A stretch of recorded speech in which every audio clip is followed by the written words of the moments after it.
Morning, everybody. Welcome to the Committee of the Whole meeting. At 9:01 we will open. Let's see, open mic. Is there anybody for open mic this morning? Nothing at all. Okay, thank you. Adoption of the agenda. Councillor Nielsen. Yes, Mr. Chair. I would like to add an item, inspiring governance. And I would appreciate it if it could be placed just ahead of the discussion on council roles and responsibilities, as it ties to that. So I'd ask that it be put 8.01 Okay. in the agenda.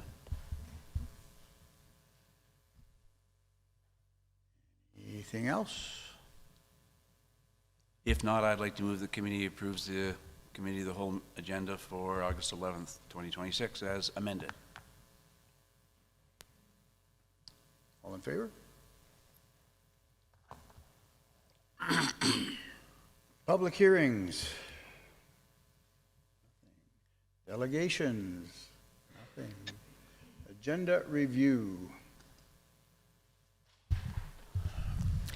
Thank you, Mr. Chair. The agenda is attached, and we would be happy to answer any questions council has or look at any additions that council would like us to put into future meetings. Councillor White and then Councillor Hoyle.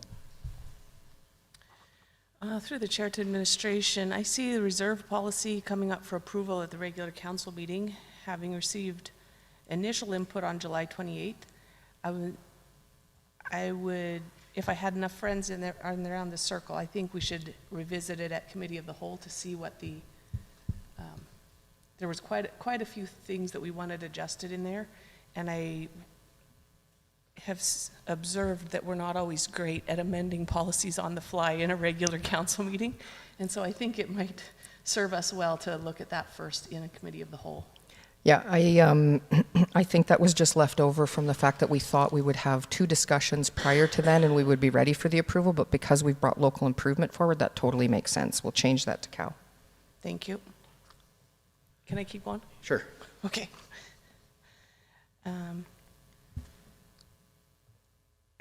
I was expecting to see facility use policy come up on September 22nd. We didn't already pass that, did we?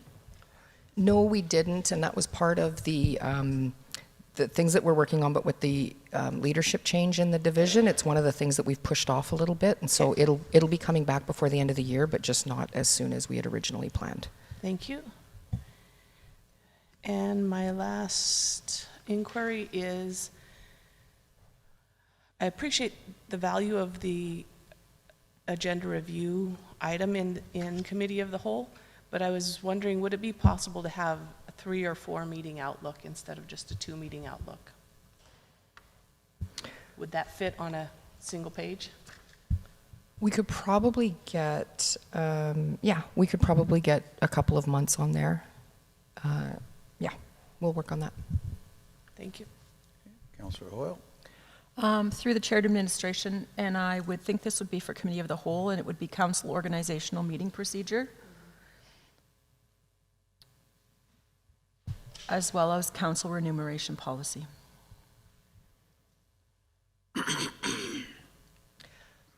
We typically bring back all of your bylaws and policies to the organizational meeting. Is that soon enough for you, or? I would like to see the procedure for that meeting actually addressed before. Okay.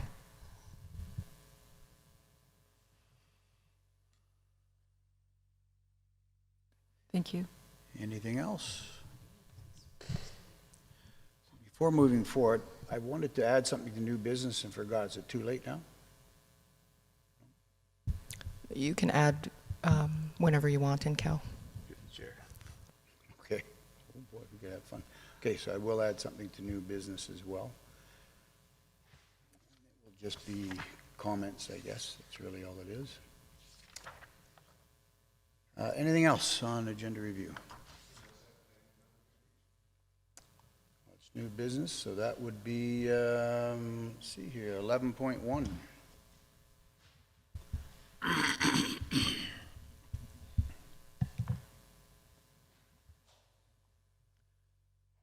Nothing else moving forward, so then we will go to staff reports for information. Councillor Nielsen, you are up. Thank you.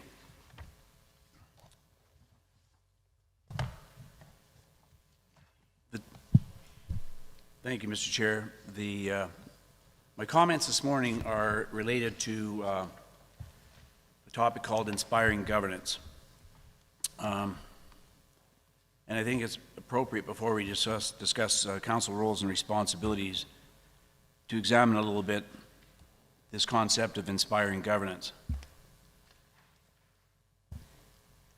When we all ran for council, we did so with a number of, I guess, promises and commitments to the community. And then when we sat down and we did work on our strategic plan, we included the item called inspiring governance. And I'd just like to remind anyone who's listening of some of the words that we put into this particular document. It includes accountability, transparency, building public trust, and improving communication. And I kind of want to talk about those because they all relate to roles and responsibilities later on. When I first decided to make this commentary, I thought maybe it'd best be placed in closed session. But then I realized that oftentimes, as we've discussed, an hour or two after we've closed our meeting, information from closed session is on social media. So that's pretty transparent. So I thought, well, maybe another location I could make these comments would be to call a press conference on the steps of City Hall. But I thought that'd be maybe a little bit too dramatic and theatric, and maybe even border on being unprofessional. So I decided the only place I could make these comments is in this room. So to begin with, full disclosure, I'm a little bit angry. I'm somewhat frustrated, certainly annoyed.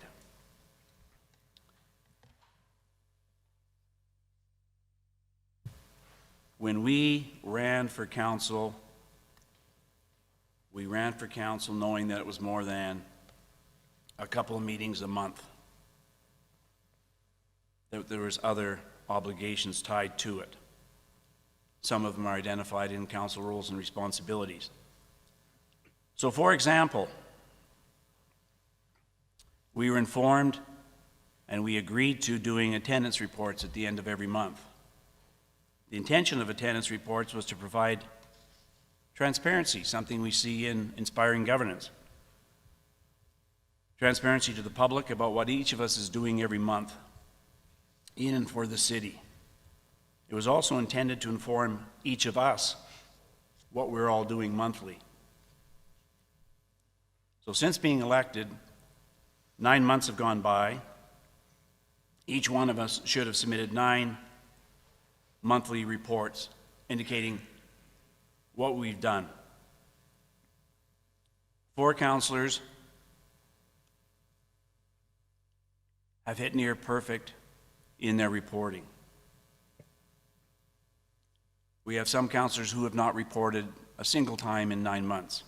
I have no idea what my colleagues are doing, and nor does the public know what we're doing. So transparency seems to be lacking a bit. Most recently, we had conversations about business cases. Each year, council is invited to submit business cases for budget consideration. We've also identified budget being one of our most important activities as a council.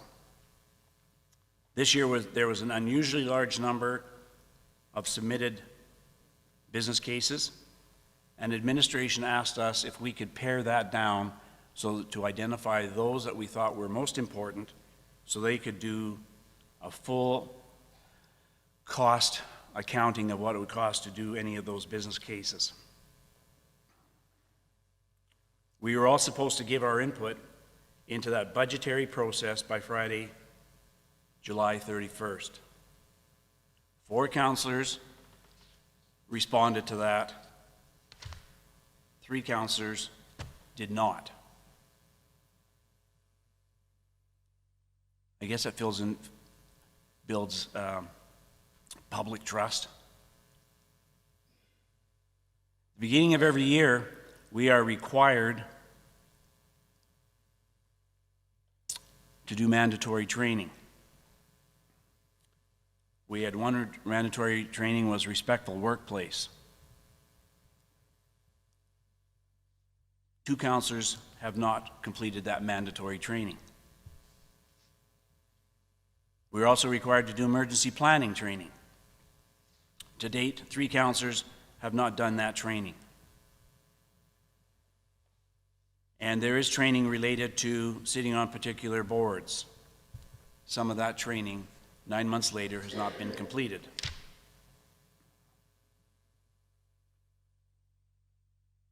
Accountability. A number of weeks ago, all of us received an invitation to participate in the Samson Powwow. We've all mentioned that it's important for us to build better relationships with our community neighbors. When days went by, Councillor Billingsley put out a request, communication request, asking, is anyone going? Don't we need to have representation there? Who's attending? And it took almost 3 days before most everyone responded. We're not even communicating with ourselves. This is improving communications. Last week I was in a grocery store and was approached by a gentleman who had said he had requested city swag for his group of Special Olympians going to Medicine Hat for a major competition which could lead to inclusion in World Special Olympics. He sent the communication and got no reply. Sent a second one, got no reply. So he asked me for some help. Our city manager, with 1 day's notice, was able to come up with some city swag so these athletes could take some of Wetaskiwin with them to this competition in Medicine Hat. I hope that we can agree that when we talk about rules and responsibilities later today, we can solve this kind of communication problem. I'm sorry to belabor this one. City Council spent a significant amount of time this last year recreating a better evaluation document of our CAO. And in March, which was the deadline we set for ourselves, we completed that task. And based on that evaluation, we offered a new contract to the city manager. However, that evaluation is only complete when we assign goals, improvement goals for our CAO in this process. That's all it was missing. And we had 2 meetings. We spent 5.5 hours and identified goals for our CAO. People were tasked with setting up a meeting with the city manager to present those goals, and was reminded twice. I guess this is the 3rd reminder, because in consultation with the CAO, 5 months later, she has not received goals.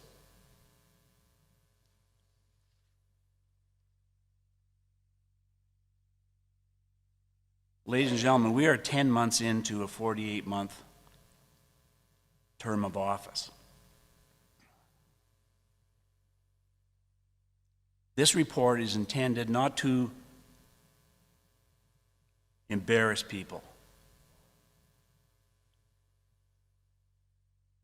We've said we are the only group that can hold each other accountable for what we do around this table. The only other people are the residents, and they can't hold us accountable for another 3.5 years. But based on what I've just reported, my question to each of us, and I include myself in this conversation, is if this was a voting year, would you vote to put any of us back into office based on the track record we've demonstrated thus far? And my last comment is this.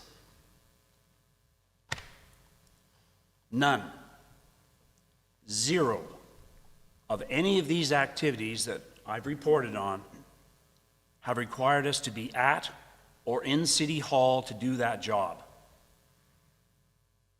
Everyone who has completed these tasks have fulfilled their responsibilities from home. And even yet, we can't get the work done that we promised the community that we would do.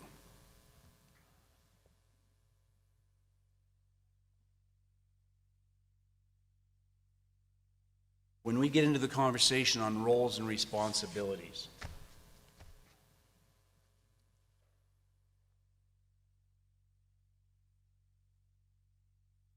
if we aren't going to commit to the task that this community has asked us to perform, then I think we can skip 8.1 and simply move on to another agenda item. I stand down, Mr. Chair. Any comments, questions? Councillor Billingsley. Thank you. Through the chair to Councillor Nielsen, thank you for your words. I know that it was probably incredibly difficult to bring some of these things forward. Some of the things that you talked about, I think, as you say, mesh into the next item on the agenda. And I think that maybe some of the things that you spoke about, then we can address in the next item in the agenda.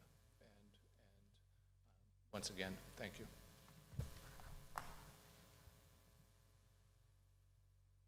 Any other questions? Comments? Okay, moving on to 8.1. Roles and responsibilities. Thank you, Mr. Chair.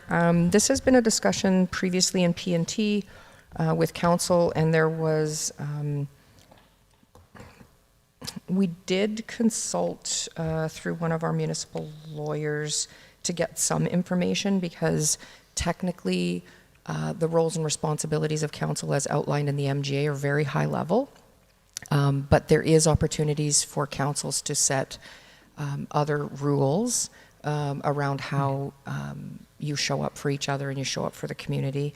And so there were some examples where communities got very detailed, but most of them stay very high level. So this was a little bit new. So we tried to highlight where your mandated roles and responsibilities were versus some of the discussion that we heard and things that you wanted further fleshed out, with things like responding to emails and who does what when, that sort of thing. So we've put some stuff in here. I know it's not completely exhaustive, and there may be some examples from other communities that you would like us to explore. This would be, I guess, an agreement amongst council. Just to, you know, there's not going to be any legislation around something like this, but it certainly would be good for everybody to know how you're going to show up for each other. At the end of the report, we've linked in some existing policies that probably feed into this as well, and we're happy to answer any questions and take any feedback for next steps that you want us to explore. Okay, any questions? Councillor Billingsley. Thank you. Through the chair to council, going through this document over the last few days, and then taking a look at other municipalities, I'm wondering if there isn't thoughts, I guess, of getting a little bit more detailed, and actually specifically saying the responsibility of council is this, or of the mayor is that. The only problem is because there is no code of conduct, there's not a whole lot of or else. And that concerns me. But if we put in what the responsibilities are, and then once the code of conduct is brought forward by the provincial government, it could tie back into there, and that could be the or what. But I think it's really important because of some of the things that Councillor Nielsen brought up in his thoughts earlier, that we write it down of what actually our responsibilities are, and not just high level. Like, you shall do a committee report, you shall do training, you shall. And I think that that's very important. Unfortunately, like I say, there is no what happens if you don't, but that's not something we can control. So that's my thoughts on this. Anyone else? Councillor Nielsen, then Councillor Aberley. Thank you. To that point, much of what I talked about in my soliloquy spoke about communication. And to Councillor Billingsley's point, I think that we should be capturing in here some expectations relative to communication. And I don't know where it falls. I don't know it falls under a separate heading. But just as we, as a council, expect our city administration to be responding to issues and questions and emails within 48 hours, I believe we should be holding ourselves to the same standard if we expect that from our administration. I believe that we should respond to emails and texts within 48 hours. I'm going to change this a little bit. And to Councillor Billingsley's point about expectations, and maybe this is under mayor's responsibilities.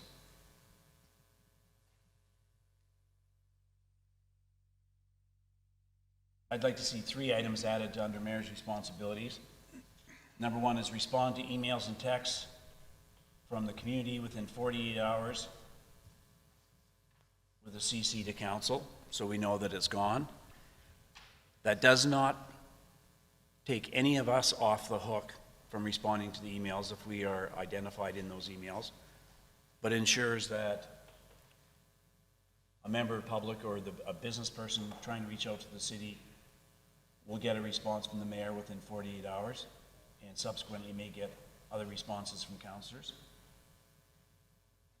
Also under the same heading, I'd like to see that the mayor has some responsibility for coordinating council attendance at invited events, so that when we get invited to events like the powwow or speaking at the chamber meeting or any other function, that the mayor makes sure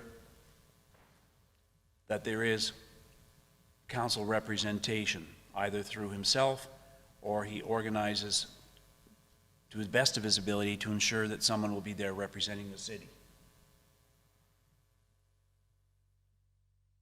And also under mayor's responsibilities, respond to council and CAO emails and texts also within 48 hours.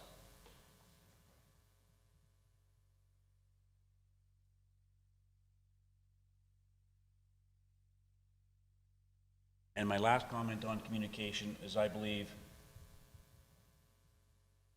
the first and third responsibility that I've asked to give to the mayor also be assigned to members of council, that we respond to emails and texts to the community within 48 hours, and we also respond to emails and texts from our council colleagues and the CAO within 48 hours of receiving them.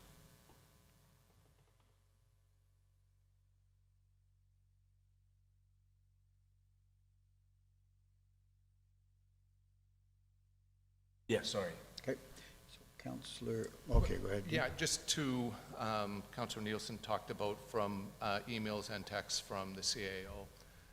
we possibly take a look at that being administration instead? Because there are times when some of SLT may send a direct message. In fact, it did happen late last week, that came from someone from SLT had asked a specific question to council or to the mayor. Absolutely. When I say CAO, I guess I include leadership team, but I appreciate the clarity. Councillor Iverly, then Councillor Hoyle. Thank you, Deputy Mayor Elder. Through the Chair to Council, I don't disagree with anything that Councillor Nielsen has said, and I perform much better if I have deadlines. So I think everything that you've said so far this morning is good for me. My concern with going to non-high level, if that is the way I want to refer to it, is that at what point do we stop adding to this list?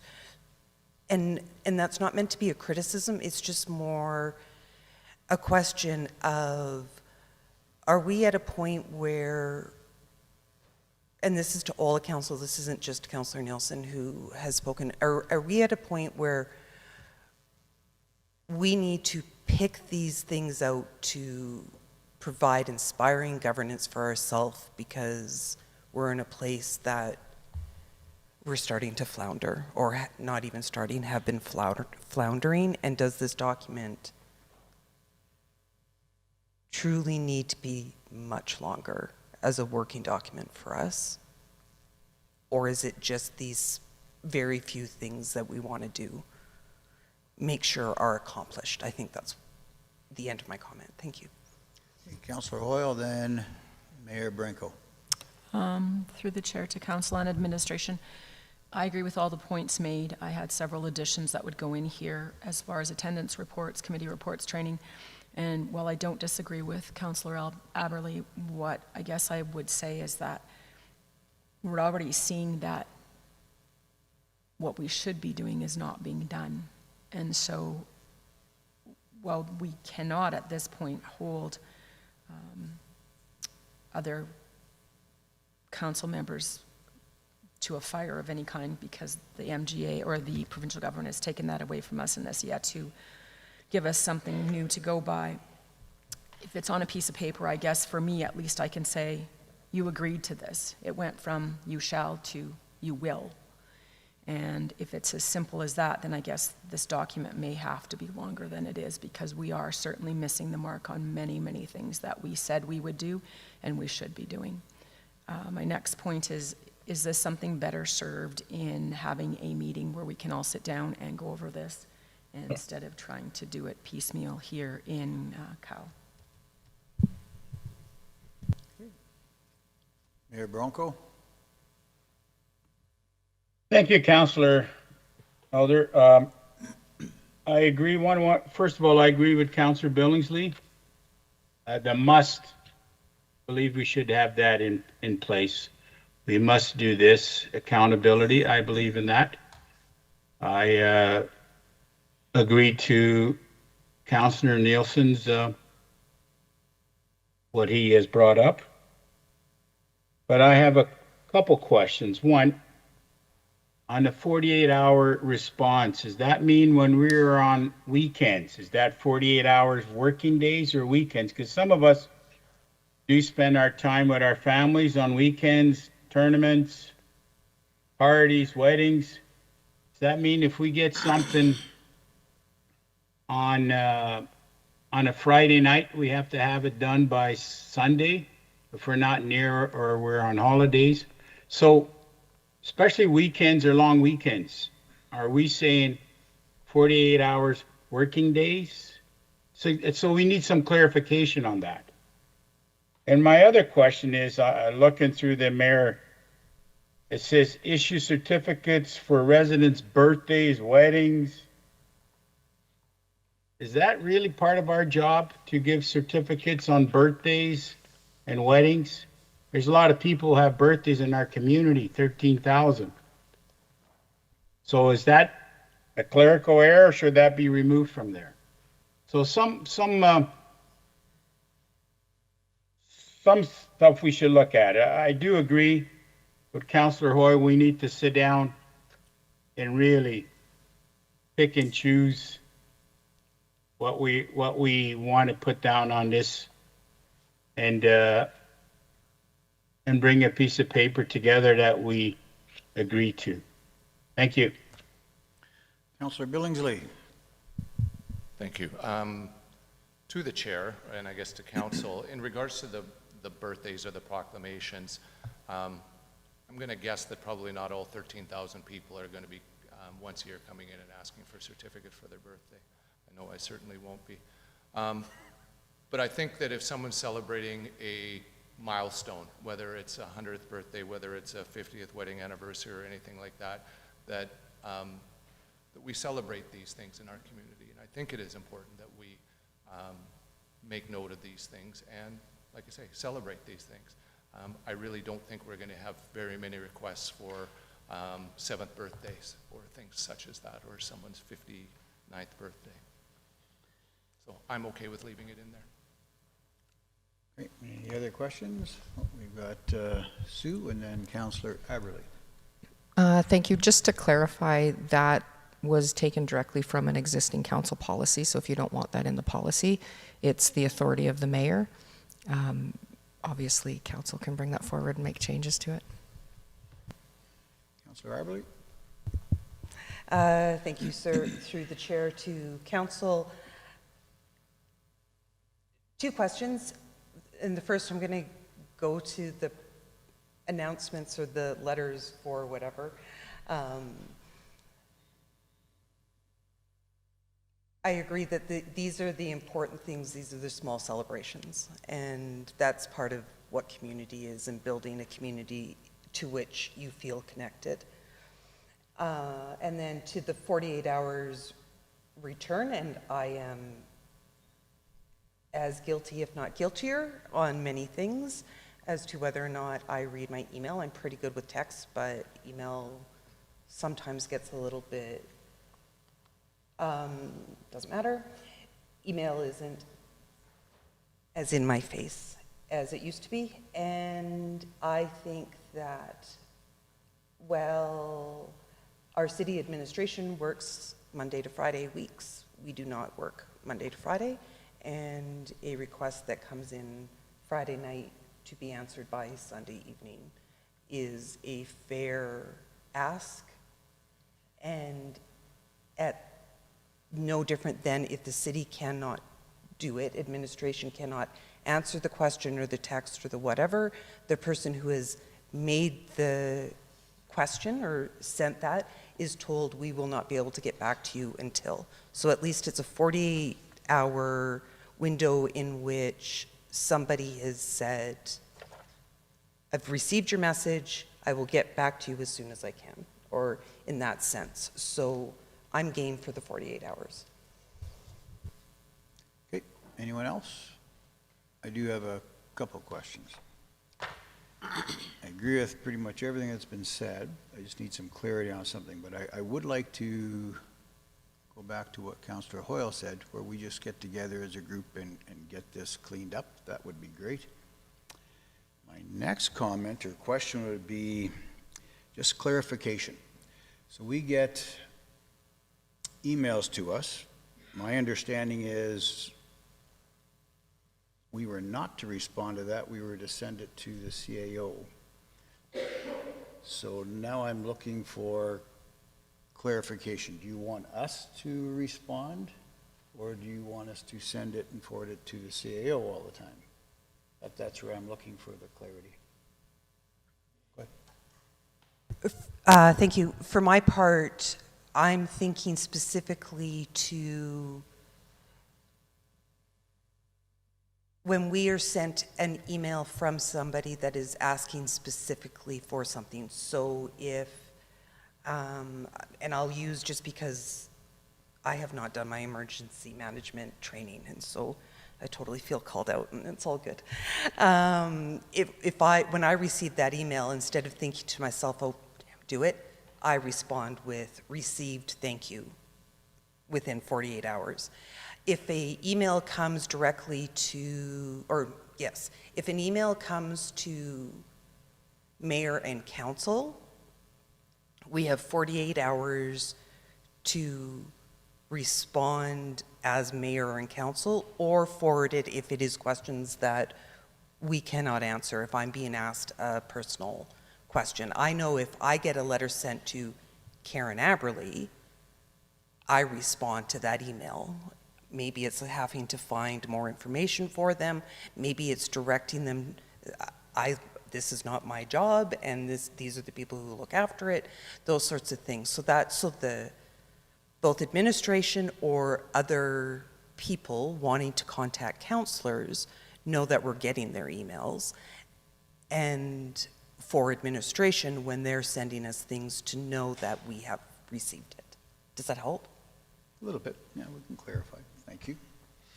Councillor Billingsley. I think that it's important that we don't just pass the information off for somebody else to respond. If somebody's asking us about a specific operation, and since we're governance, that's really not us, that certainly should be passed on to administration. But if someone's saying, my taxes are too high, or I need some pins for the Special Olympics, that's something that we should be answering, and it isn't passed on to somebody else to answer questions. Thank you for your email. I will find out who's in charge of the pins, and I will let you know. And then from there, I mean, then from there, you would get a hold of administration, find out who is the pin keeper, and then respond back to the person who sent the email. Would be, in my opinion, the proper procedure. Okay, anything else? I do. Mayor Bronco. Thank you. Still some more clarification. So on the 48 hours, hypothetical question, I go camping and I go with my family and I'm out of range and I can't get, how would you say it? It won't come in till I hit the area with Tasco, and that could be Sunday night. What do we do? And our policy says that we respond, but our response is to phone Sue on a weekend and say, can you look at this, or do we do it Monday? If the city staff is not working Sunday, Saturday or Sunday, they work 5 days a week, why would we burden more city staff and time and our CEO, who's already got enough on her plate? Why would we keep phoning her, bombarding you with information until Monday? Okay, Councillor Aberley, then Councillor Nielsen. Thank you. Through the chair to Mayor Bronco, I appreciate that there are always circumstances where this expectation of council and or mayor is not feasible. So I would think, sir, you have 6 deputy mayors, depending on every 2 months. If you are going to be in an area where you would not be able to respond, that is the role of the deputy mayor, is to be able to, or not be able to, but to fulfill your duties if you are not around. So that becomes the deputy mayor's job. And also, again, I'll say back to, if it is something that we need specifically from administration, that is a quick text or email that says, thank you for your email. I will get the information from you when administration is at work. So it's not meant to be an onerous job on us to find all the information immediately and make anybody else work when it's not their work hours. It's just meant to be, it's not even common courtesy, but that's the only word I can think of, to just say that, yes, we've received your email, and here is the timeline for which you can expect to hear back from me. Okay, Councillor Nielsen? Thank you, Mr. Chair. To Joe's point, I would even be prepared to say 2 business days, because that's still a far cry better than how we've been performing to date. When I'm reporting that people aren't even getting any answers back within days or weeks or months, I guess 2 business days is a huge improvement. I could live with 2 business days. Okay, so I think what I'm getting out of this, maybe we should have a little meeting at some point in time. We can clean this up, and we can move on from where we are right now. Is everybody okay with that? I have another question, Okay, if I may, to Councillor Aberly. So you're suggesting, you keep saying we have time to notify council, so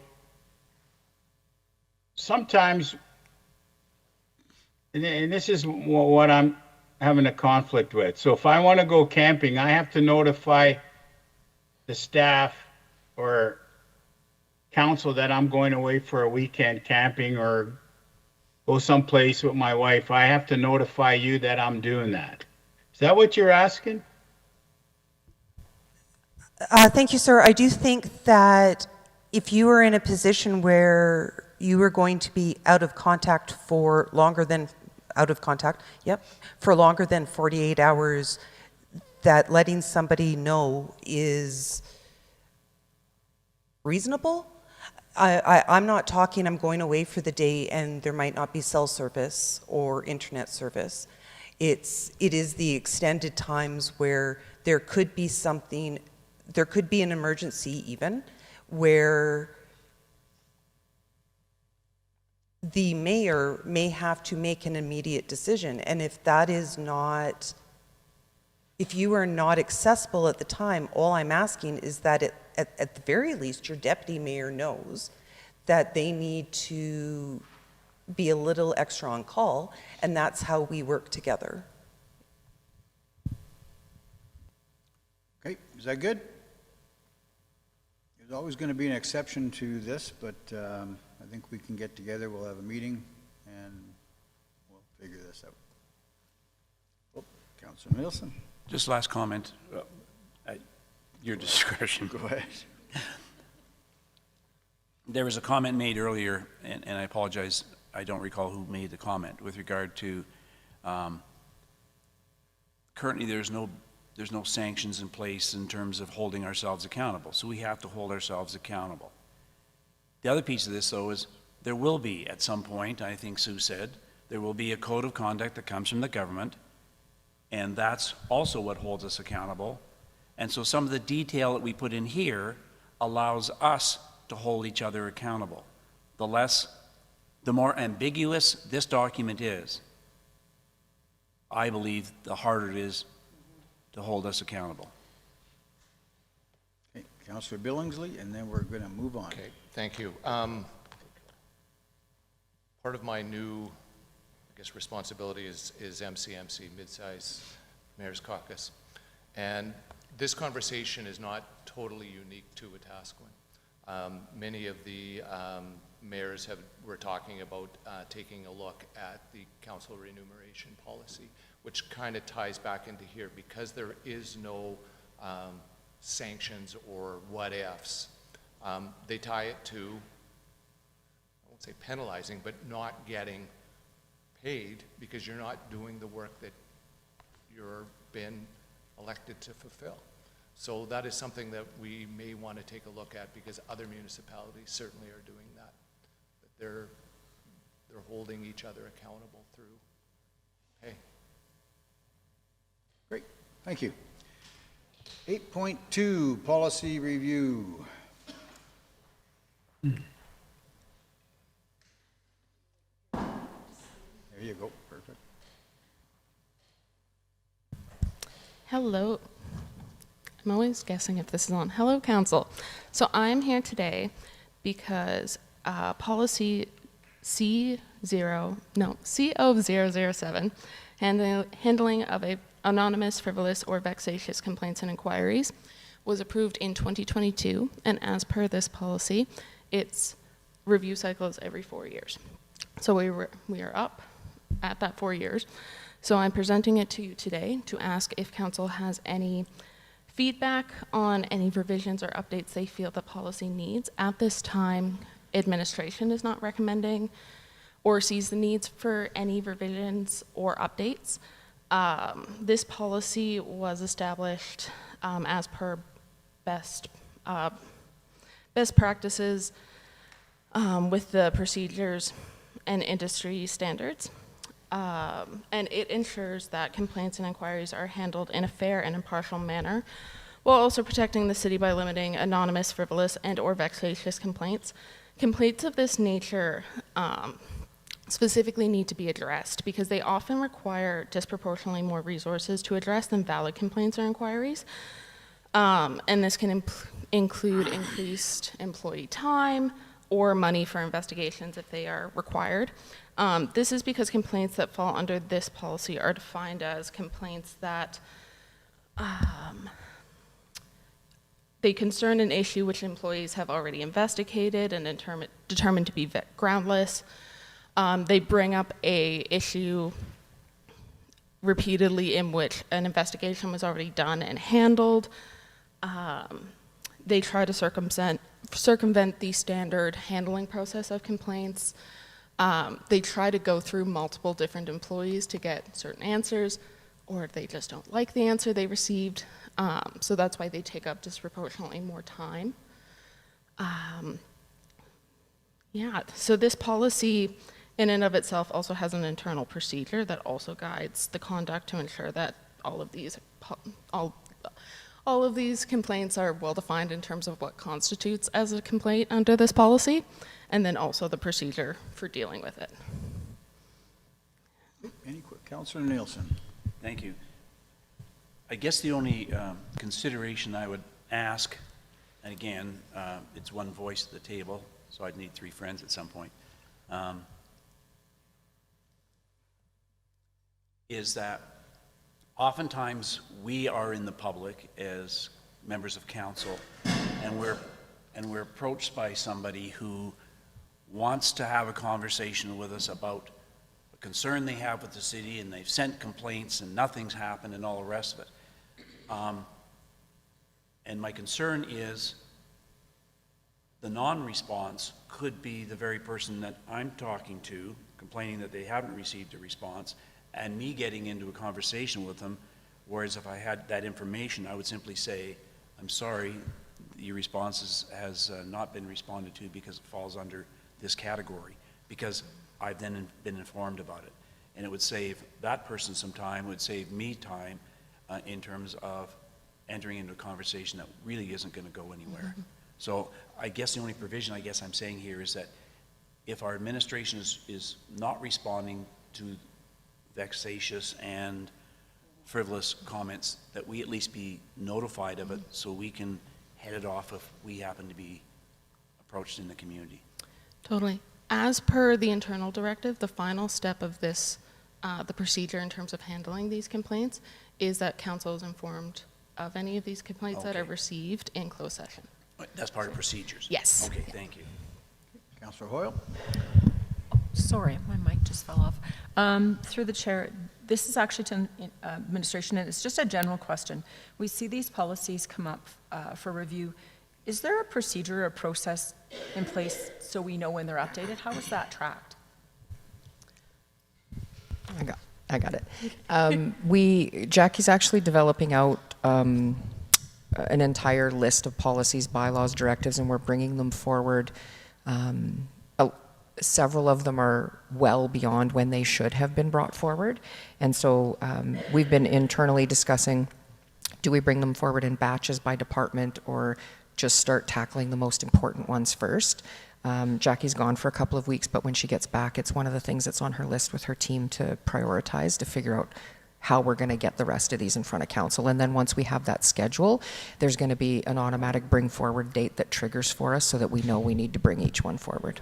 Perfect, because that's exactly what I noticed, that some of them are significantly outdated. Thank you. guess I'd have one question. You asked for any updates or changes. Is there anything that you see that would be needed to change in here? You're the ones that deal with this more, so, Not at this time. okay. Terrific. Any other questions? Thank you. Okay, moving on. 8.3, Intergovernmental Affairs Policy.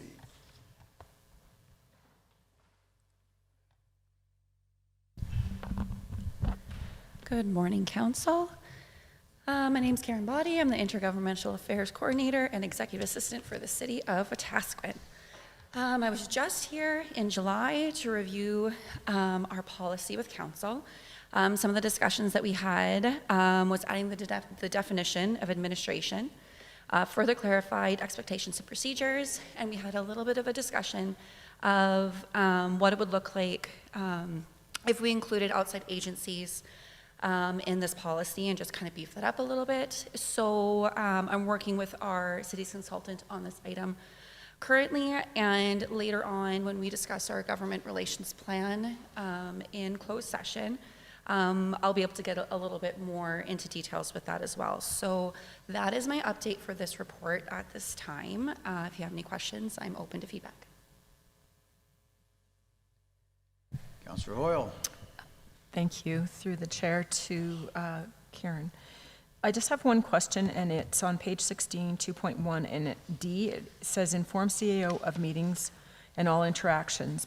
What does it exactly say here? Inform the city manager of meetings or communications with senior government officials to support coordination, briefing, and follow-up.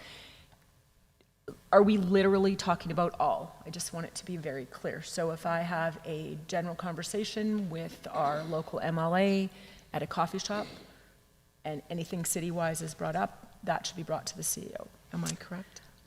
Through the chair to Councillor Hoyle, yes, that would be our preference, if that is possible. It is always nice to know when we are building relationships with our MLAs or just any members of the provincial government or local government. It just helps us to keep track, and it's good to know that we do get to have some FaceTime with our MLAs. Sometimes that's very rare for some municipalities, and we're pretty lucky to have our MLA that we have. So yes, anytime that we do here, that would be great. Perfect. Thank you so much. Councillor White. Thank you. Through the chair to Karen. In the Is your definition. microphone on? It is, sorry. Okay. Through the chair to Karen, regarding the definitions, I had a question regarding the term council.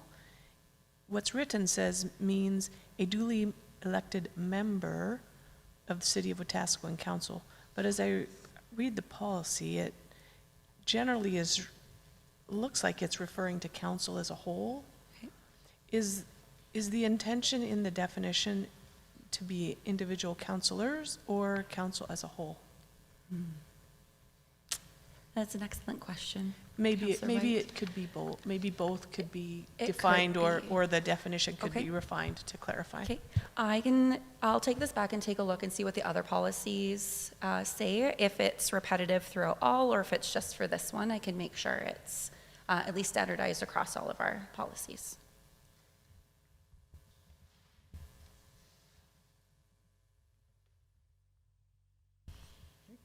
Any other questions? Thank you. Appreciate that.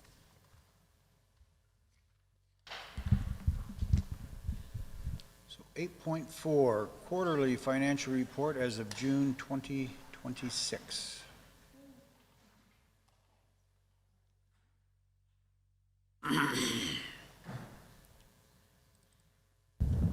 Good morning, Council.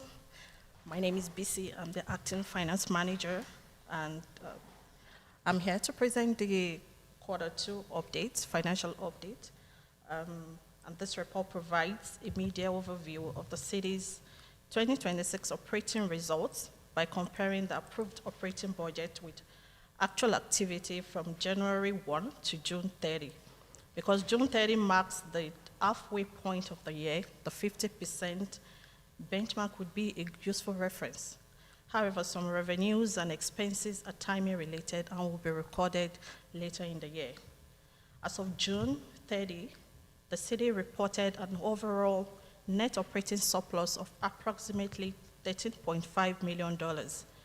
Revenues totaled approximately $33 million, which is equivalent to 65% of the budget, while expenses totaled approximately $19.5 million, which is equivalent to 38.4% of the budget. Overall, the city is in a favorable position at the end of the second quarter. Revenue exceeds the mid-year benchmark, largely because the 2026 property taxes were levied in June. Other revenues, such as the LGFF operating grant, annual enforcement grant, intermunicipal collaboration framework with the County of Wetaskiwin, and the return on investment from PISO's utilities are expected to be recorded between Q3 and Q4. I also want to highlight some variances relating to expenses. Contracted services budgeted approved for several operating projects are ongoing, and the expenses will be recorded as at when due.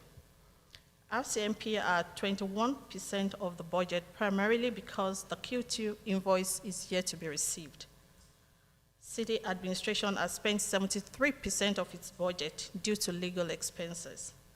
Archives are at 83% of budget due to Heritage Museum and their annual insurance payment. All other departments are trending as expected. The market value of the city's investment is approximately $13.8 million. This includes $4.4 million committed to future liability on Wetaskiwin Sanitary Landfill and $9.3 million in general investments with CIBC. The total interest earned to date is about $218,000. The city received $48,974 for body-worn cameras and $5,764 for the fire services training program. Administration also reviewed the Building Community Strong Fund during the quarter. As of June 2026, the total reserve balance is $27.6 million. Of this amount, $4 million has previously been committed to existing projects, leaving $23.6 million currently uncommitted. The city remains on track with its approved 2026 operating budget as of June 30, and administration will continue to monitor key revenue and expense areas. Thank you, and I'll be happy to answer any questions. Any questions? Councillor Hoyle, then Councillor Nielsen. Good morning. Thank you for your report. I have a few. I'll just start at the top, and this may be for administration generally. I'm not really sure. You state that city admin has spent 73% of its legal budget, which trending would mean we are going to be 46% over our legal budget. What does that look like going forward? And why, I guess, and what's going to happen? Through the chair to, oh, sorry, it's Cal. We don't need to be formal. I keep forgetting. We are over on our legal budget right now because of a case that was unexpected, and we are looking at options for that to potentially be covered now through insurance. Okay, thank you. Investments. Can you explain to me the investments? Who decides where they invest and who monitors that? I'm assuming that they are operating budget, capital budget that aren't needed till later in the year, but who monitors that and how does that work? Through the chair to Councillor Hoyle, finance monitors our investments. We have investments currently with CIBC Wood Gandhi, and the goal ideally is to ensure that our total amount invested aligns with our reserves. We're not there yet. We do invest to ensure we get the best interest revenue, and we do budget for the interest revenue in our operating budget as well. We also report on our investments quarterly in our quarterly financial updates to council. Thank you. So then, Tulu, do you monitor that, or do you and your team? How does, I guess, the monitoring, who looks at where to move them, where to put them, where, return on investment, I guess, is what I'm looking for more. So who actually does that? So in terms of monitoring, I do that. Basically, our team, the finance team, does that. In terms of the decision making, that's actually part of the city manager's bylaws. Sue has the, so say we wanted to sell an investment and reinvest it, Sue gives the say on, you can go ahead. We do look at recommendations. I give her the explanations and the background, and she then says you can go ahead or hold off. We need to review. Perfect. Another question, the landfill. So we have a $4 million, where does that say? I can't. So there's an investment amount, oh, here we go, 4.4 million. Is that over and above the 1.38 in reserves for the landfill? It's under investment balance. So we've got 4.48 committed towards paying off future liability for this landfill. It is it's a portion thereof. So it's that 4.4 is specifically for the landfill liability, which we have a liability on our financial statements for landfill liability. The reserves amount that you have is not a part of that. So then this liability is a future liability or a current? Through the chair to Councillor, oh, sorry. No worries. That is correct. Okay, thank you. It is future liability. So that is independent of the reserve then, correct? That's correct. Okay, I think I have one more question. Hold on. Taxation and grants, it's minus 3%. Am I to assume that's because we haven't collected all that tax yet? Page 24. We've collected more. The It's revenue minus- amount exceeds the budget. Minus 3%. Yeah, this does not have anything to do with Okay. actually collected. And one more quick question. So also under, let me just find it so I know what I'm talking about. It's under expenses and under a variance of analysis. It talks about annual insurance payment. This is due to an annual transfer relating to Heritage Festival and annual insurance payment. Whose annual insurance payment is that for? In the context of what you've referred to, that was for archives, but as a whole, we pay our entire insurance for the whole year upfront in So, January. but it's just in reference to archives, not the museum. In that context. I Perfect, believe, thank yeah. you. Thank you so much, Tulu. Councillor Nielsen. Thank you. And Mayor Bronco. Through the chair to OBC. First off, thank you for the report. This is one of the most complete ones I've seen in some time, so thank you for that. My questions are related to the variance analysis, and I'm curious about a couple of things here. Number one is under archives. I'm looking at 83% of the budget spent. So, do we give them a lump sum of dollars then? Yes, that's Okay, and we give it's all upfront money, so to speak. Yes. Okay, Yes, that's thank you. The other one is in the area of airport and utilities. Airport representing, we've spent 16% of the budget, and utilities 1%. And help me understand those two if you could, please. okay. Through the chair to Councillor Wilson. Okay, so for airport, it's basically transfers for tangible capital assets, which will be recorded at year end. So they are not actual expenses. Thank you. I think for did you say utilities? Utilities? Yeah, the same thing for utilities. Same thing. Yes. TCAs? Yes. Okay, thank you. That's it for me, thank you. Mayor Bronco. Thank you. Through the chair to OBC. Revenue and expenses. Does grants go under the heading revenue? Does that include, say we were to get $5 million grant, would that be under revenue, or is that a special different? That's correct. It's under revenue. Then again, it depends if the grant is a conditional grant or unconditional grant. So if it's a conditional grant, it will reflect in the revenue when it is spent. But if it's unconditional, regardless of it being spent or not, it will be recorded as revenue. Thank you. Any further questions? Great, thank you very much. Thank you.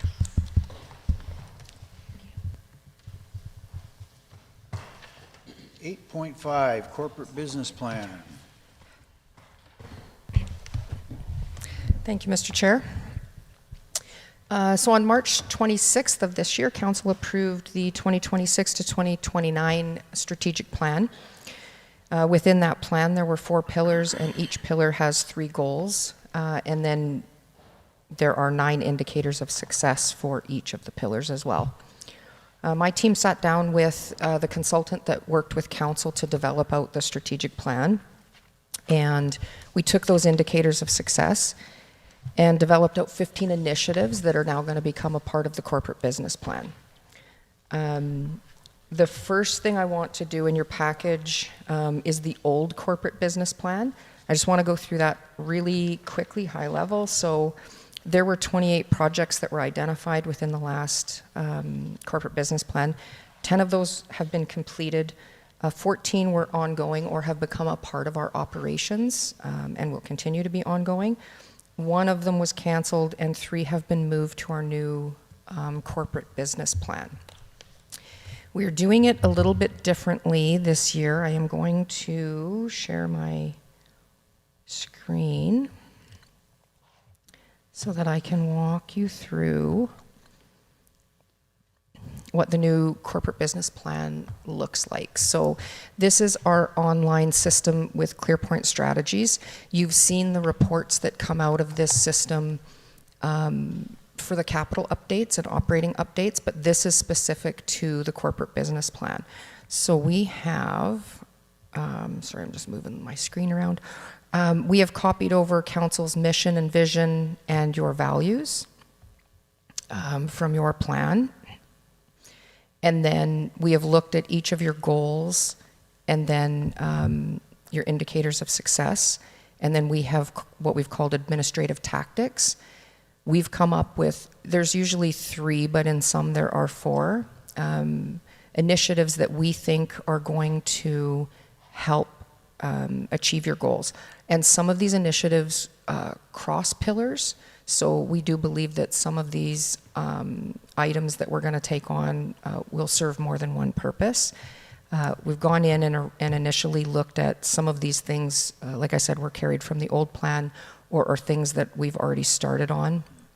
And I've gone in and done a quick update on what that looks like. So this is also going to be available on our website so the public can access it anytime and Council can access it anytime as well. We would be looking for feedback from Council. Although the corporate business plan isn't something that Council approves, we do want to make sure that we're hitting your thoughts on how we're going to be successful, what those indicators of success are. So in your area of economic prosperity, we've said that we need to build out a land strategy that supports development. That is one that was in our old corporate business plan, and we've moved that forward.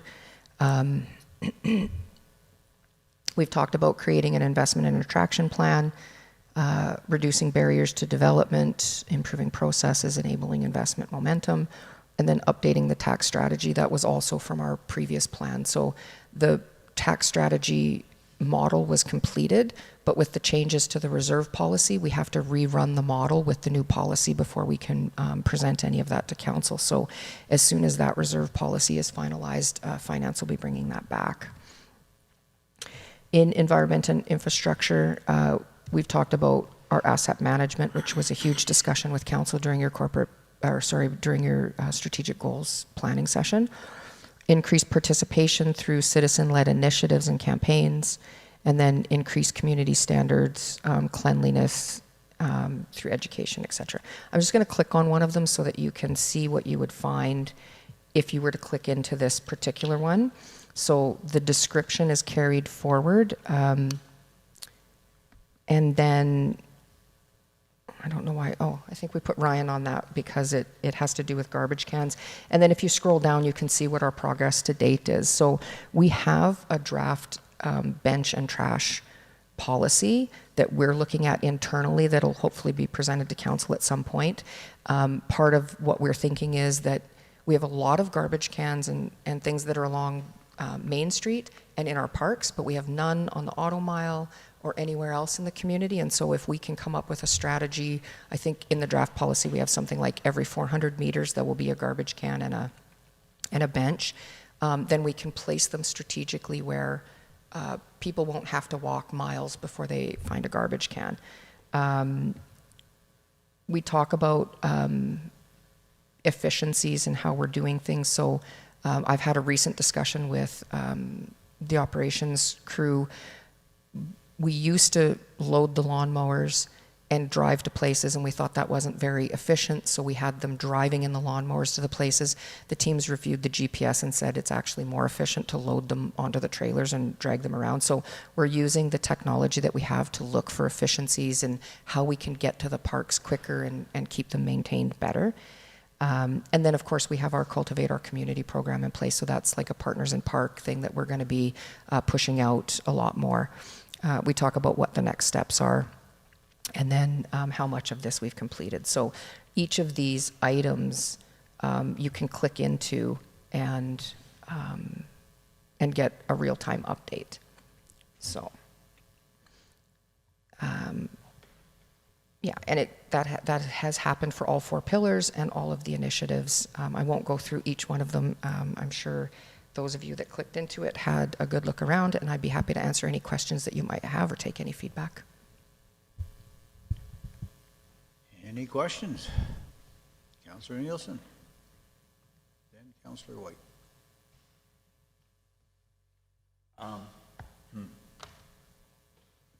My first comment will be my last note.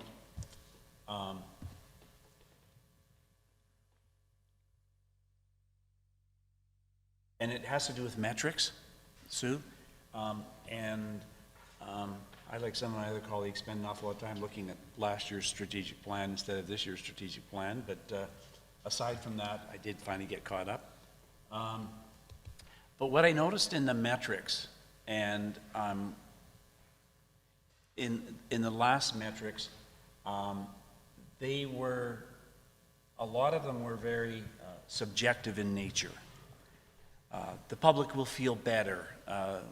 The city believes it's doing this, a lot of that. And I guess what I would like to do is I would like to challenge administration to start building more objective measures into their document. And to that end, I'm not saying that everything has to be objective in nature, but I think having objective measures or metrics provides a clearer picture of rates of success or non-success. So, as I say, I would simply challenge some of those metrics to be more objective and less subjective. And I'm really slow to the race because I read the document. I didn't notice that I could click in and go down 2 or 3 levels to get more data. So some of my notes, some of my questions may be answered by going deeper into the document you provided. And I'll have to go back and do some further homework. But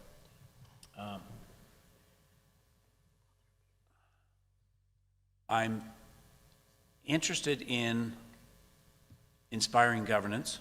I spoke about it earlier today. And within the document itself, there are no actions. It says council demonstrates professional, respectful, accountable leadership. So is that something that you're leaving totally in our hands? That's a bit loaded, I'm sorry, but that's the only way I think I can put it. It's an interesting one because when I originally went through Inspiring Governance, I'm like, oh, this is all council. But really, when we took a little bit of a deeper dive, there's not, like, there's some corporate business plan, maybe some operating business cases that we could put through. We've had, while I do think that council is responsible for the direction that is set, I think there's a lot that we can do in here. So we talked about, I'll try and pick one that I've got a bit more done on. The establish clear communication routines that reduce confusion and improve transparency was one of those. So within that, we've looked at update the city website for ease of access by residents and businesses with key information, draft communication strategies to deal with mis and disinformation, increase budget engagement opportunities and ensure consistency in language is used across engagement and communications. We talked about some of the next steps that we need to do. So adding the customer service matrix to our city website so that everybody can really serve themselves rather than trying to wait to get through to someone to answer their questions. Develop communication protocols for all employees once gaps are identified and filled. And then create a continuous improvement plan for this strategy. So we've dug in a bit deeper, and I can understand, I probably should have clarified that when I said just click on the link, that you could have gone a little bit deeper in this. So while a lot of it does call for council's leadership, I do think there's a lot of things that we can do within here, including like a citizen satisfaction survey, which we're putting through an operating business case on. So, and even updating our RFDs so that we can show you if the RFD that you're talking about that day actually has a link to your strategic plan, not just a weak link, but is it actually identified within your plan so that you can start to tailor your conversations to make sure that we're only talking about the things that are most important to council most of the time. Does that answer your question? Yeah, for the most part, I think it does. Obviously, I've got to go back and do a deeper dive into this document than I did initially. We could bring this back again if council wants to look, like go into each of those and have a look and then just say, yeah, I agree with these, but how are you going to actually achieve this? Am I the only one that didn't do the deeper dive? That I kind of did, but. Oh. I asked for a piece of paper because Oh. Yeah. I couldn't connect and see the whole thing to try to read it. So I needed the piece of paper. right, and so you haven't had the opportunity then to get behind the scenes, or did you get all the back documentation? Does this piece of paper include everything that's in the linky stuff? I actually didn't look at it. Nicole was the one that printed it, so I'm not sure if it actually includes the background stuff. I kind of think so, because clicking around, I haven't found more than what's printed on the paper. Okay, what I can do too is actually get the reports open so that everything gets, and I can get it into a PDF and send it to you if you don't want to click around. Yes, please. And at the risk of maybe jumping the gun here a little bit in terms of, I want to spend a couple minutes in social and cultural life if I could. My notes was, I think more specificity is needed here, but maybe it is behind all of these levels. When we're talking about community safety, and when I first looked at this, Sue, I have to admit that I thought that given the discussion and concern expressed by the community related to safety, that you didn't put enough in your document. And I stand corrected because I don't know yet whether you did or you didn't. The tactic that was written here was support community safety planning. And I wrote, only support it? Are we actually planning to commit and do something and implement actions and strategies that are fiscally realistic and feasible in support of businesses and residents? And I wanted to speak specifically about the businesses. And then there was another statement in there, and I thought it should be broken out, that it says here, strengthen coordination for supports of residents during emergencies and extreme weather. And I wanted to speak to ensure that we are talking about all residents. not just the unhoused or precariously housed. I'm thinking back to when he had really horrific heat in our, something we haven't seen this summer, but previously, and we were dealing with seniors and cooling centers and all the rest of it. We weren't targeting a specific group in our community. And I want to make sure that as we talk about supports for our residents, we're talking about all of them.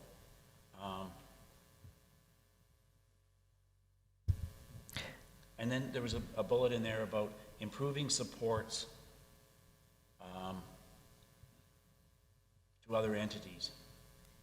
And I don't know how we improve supports to other entities. I think we can improve, I don't know how we can provide supports of non-city entities. I think we can only improve coordination of the supports. I don't believe we can increase the capacity of mental health or mental health supports, but I think we can work to help improve those supports. You know what I'm getting at here a little bit? Yeah.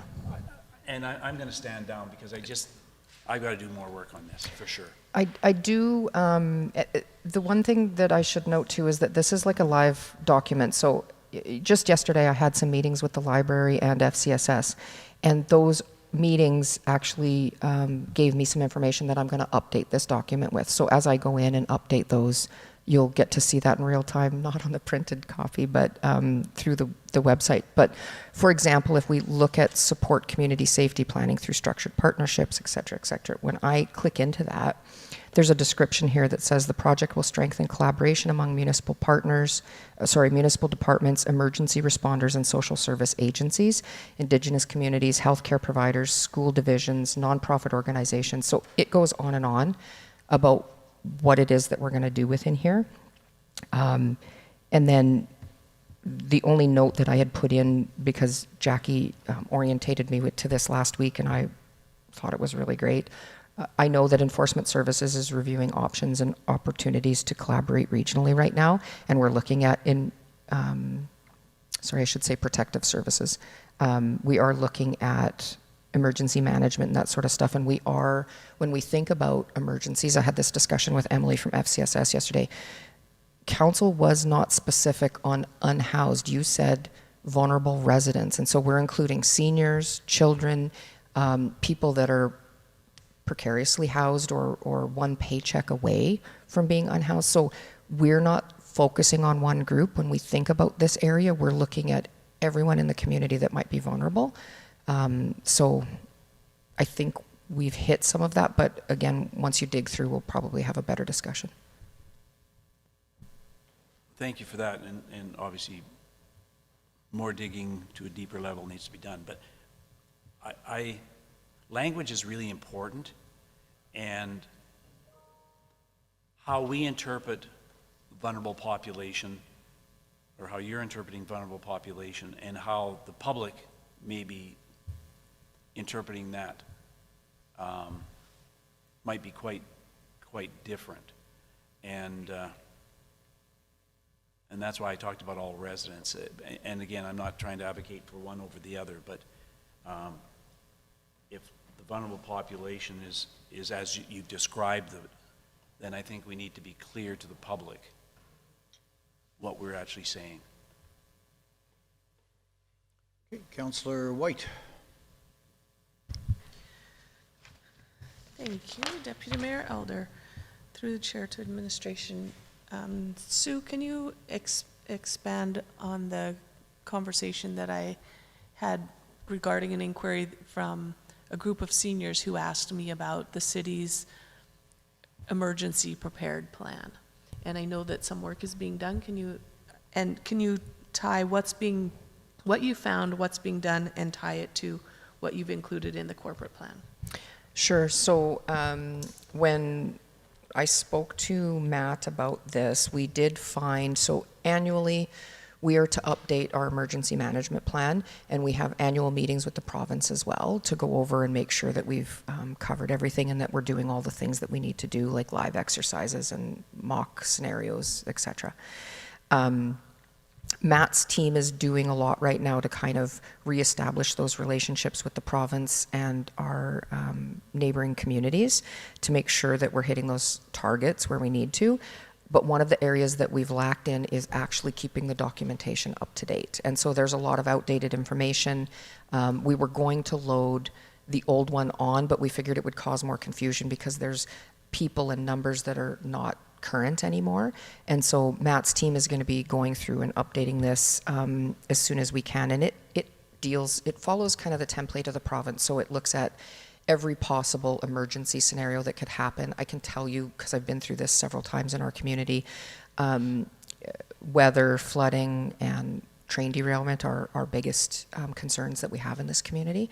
And so once Matt's team gets through and updates that, we will be sharing it with council and on our city website, and then we'll be able to work with the community groups so that they understand what their roles are in this and how we notify the community of emergencies.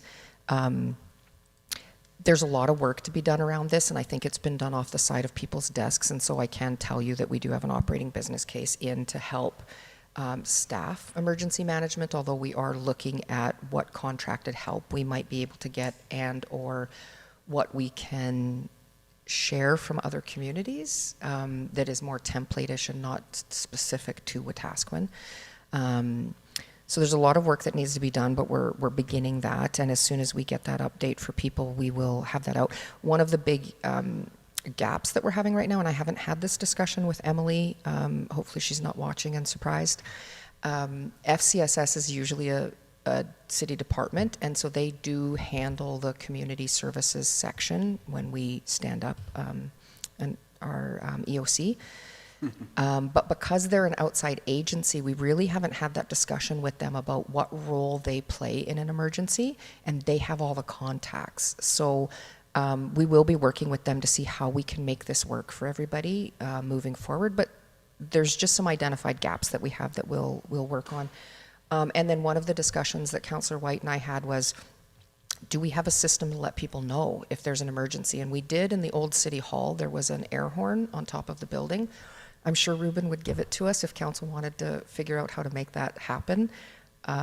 But there is a new system that most of you are probably aware that comes across your phone through the province. And so we are hooked up to that system, and if there is an emergency, we would go to that website.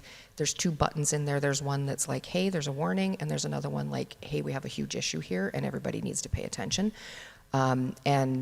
And people get notified through that system. Unfortunately, if you don't have a cell phone, there could be gaps that way. So something that we'll keep our eye on, how we may be able to help in those situations. But right now, that's the system that everybody works off of. Thank you for that. I know I'm not the only one that looks forward to having those gaps tightened up. Taking a turn back to the pillar of economic prosperity, I did quite a bit of, I'll say, clicking around, but I really appreciated the printed copy, helped me think through some of this. In the economic area, there's one of the goals says maximize economic value of key municipal assets, and that's taken straight from Council's strategic plan. And Council's indicators of success say key municipal assets contribute measurably to the city's business attraction, retention, and or expansion, and municipal assets are positioned to support regional economic development. When I look at then the tactic that's listed in the corporate plan, which is reduce barriers to development by improving processes and enabling investment momentum, I favor that. I'm not opposed to reducing barriers, but it isn't readily obvious to me how that is setting up our municipal assets to contribute. That seemed really broad, and the goal is pretty specifically related to municipal assets. Can you either draw a correlation or help me understand why the pivot away from specifically key assets? Yeah, so I should have been clearer. there is not a direct correlation between your indicator of success and our administrative tactics. So the 3 indicators of success that you have under there, we're saying these other 4 things are going to feed into all of these or some of these.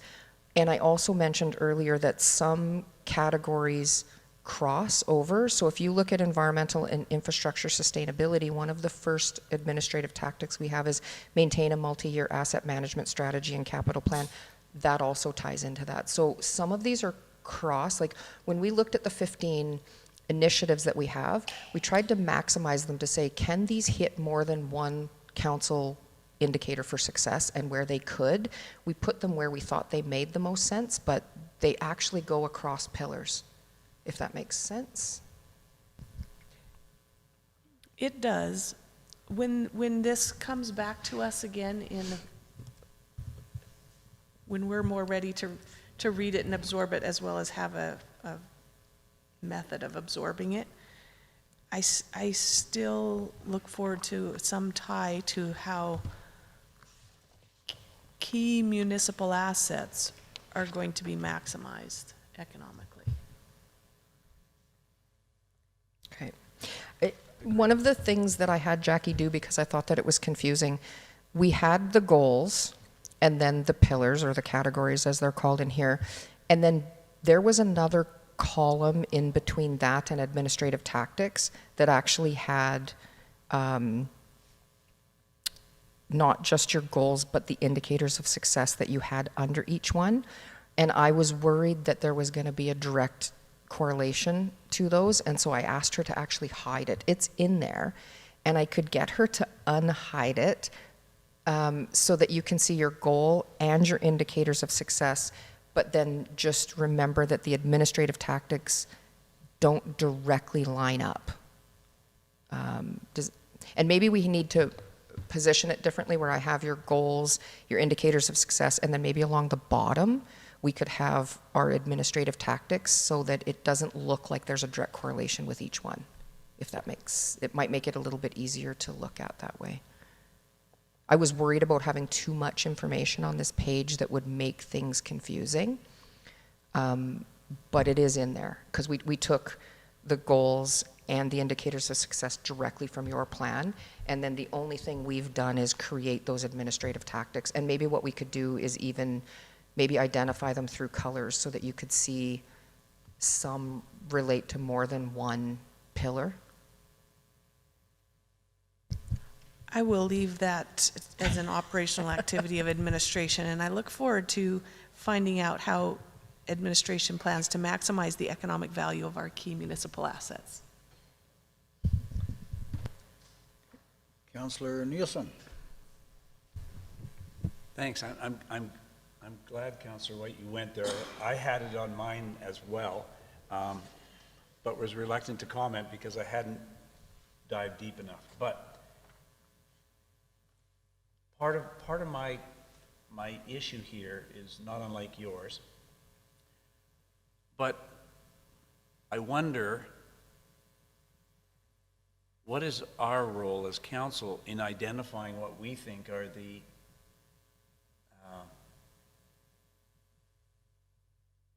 key municipal assets?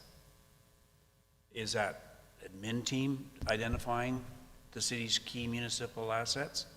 Or is it our role to identify those assets? Because I wrote down some things here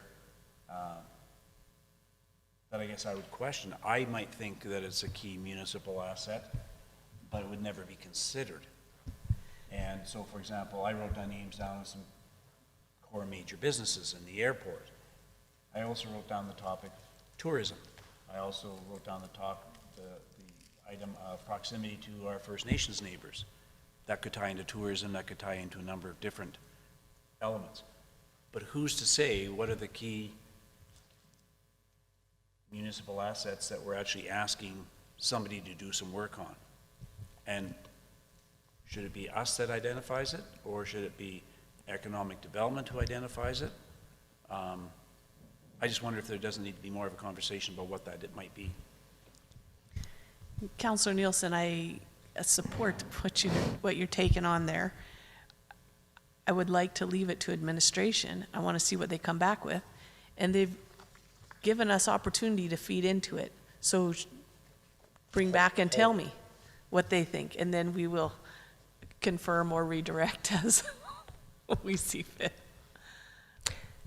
I do see this as an administrative task, and I can link it to some of the discussions that we've had around asset management. And one of the task forces that I sit on with municipal affairs right now, we're looking at viability reviews and CAO codes of conduct and that sort of thing.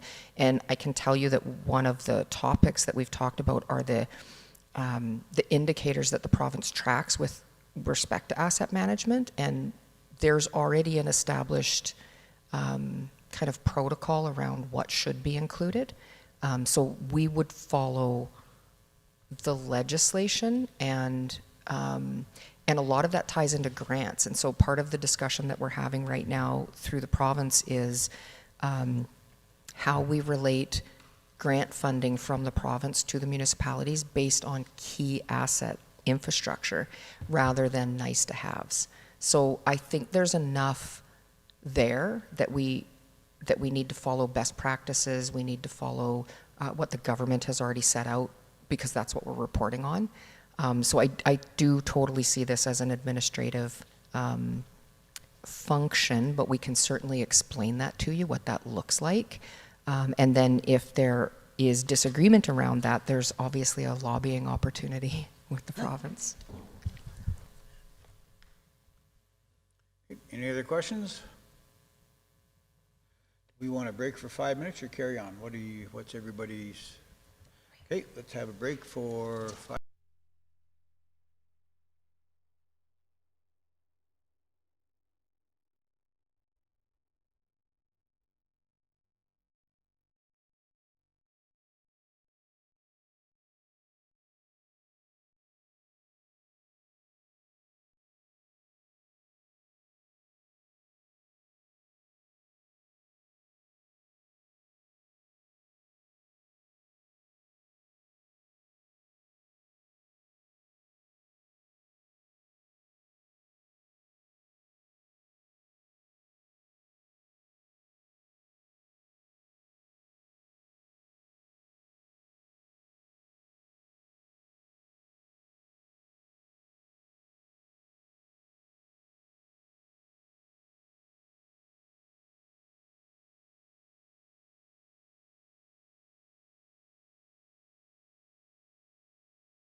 That may take 6 or 9 months. If you're lucky. That's just people in place. It might take 2 years.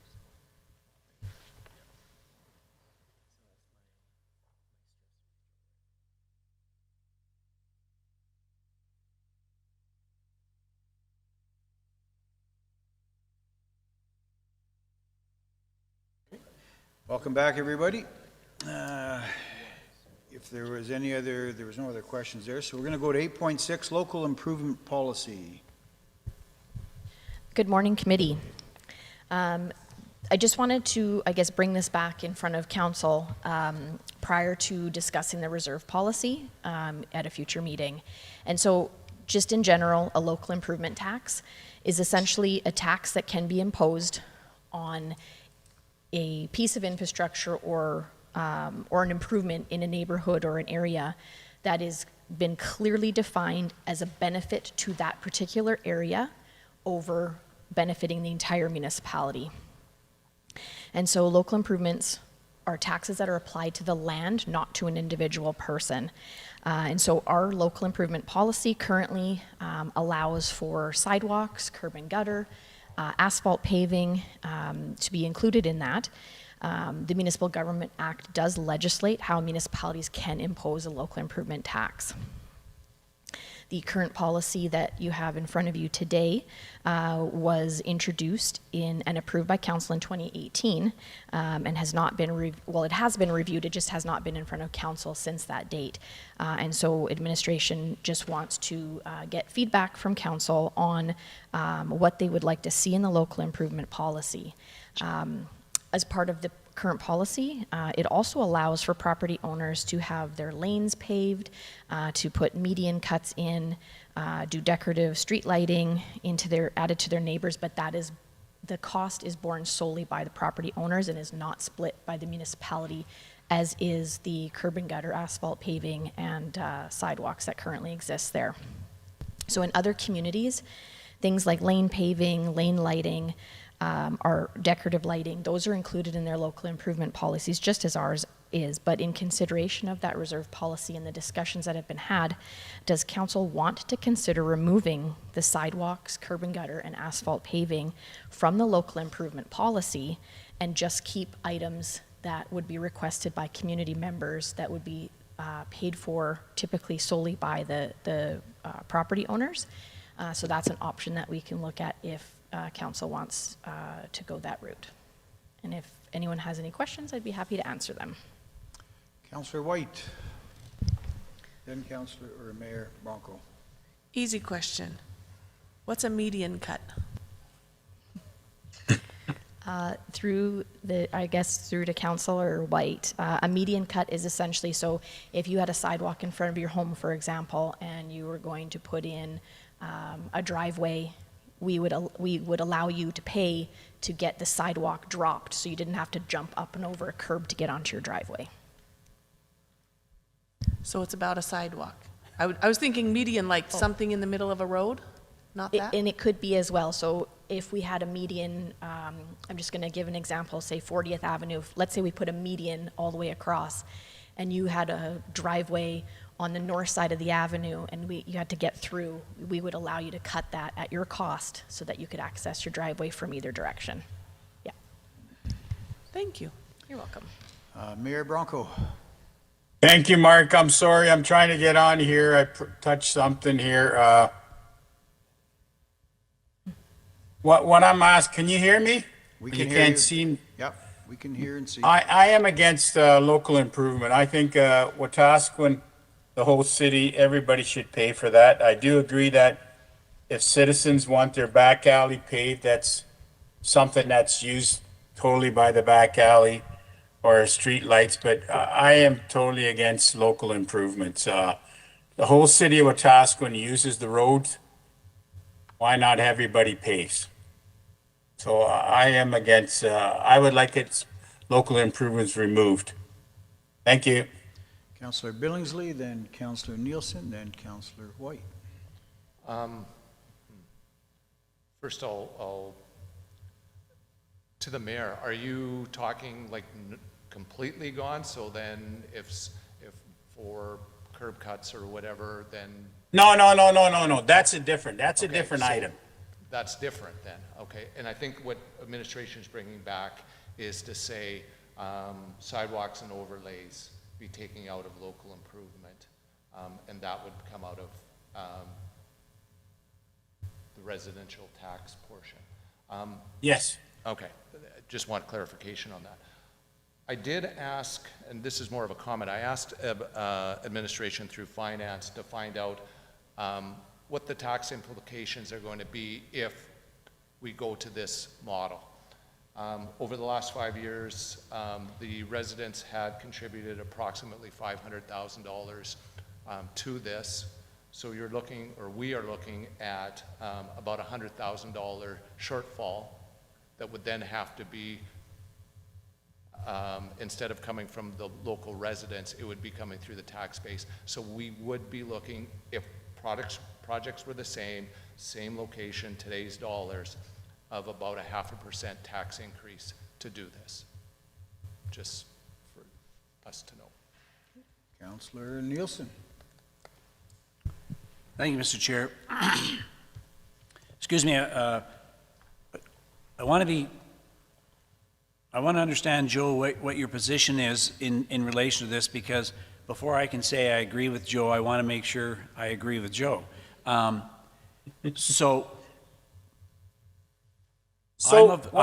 of the opinion that I would like to see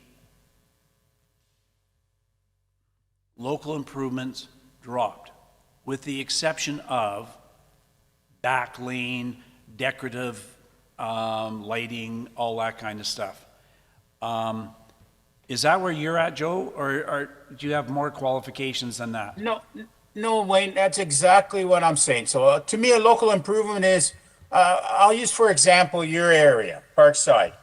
I think Parkside should not be left only to the people of Parkside. I think it should be left to the people of Wetaskiwin, because, you know, you get a frustrated resident says, hey, these guys are driving up and down my street. Why aren't they paying for it? So back alleys, street lights, if the residents want it, that's different. It's no different than if a resident wants, in the old part of town, his sidewalk's falling apart and he wants to do a curb cut. He pays the contractor, the city, gets a permit or rips out percentage of his front of his sidewalk. That's a different issue. Local improvements, it means, is redoing your whole sidewalk in that subdivision, underground, asphalt, and that's what I assume local improvements. But curb cuts, that's not local improvements. That's individual's request. Okay, thank you. So to that extent then, I have a question through the chair to administration.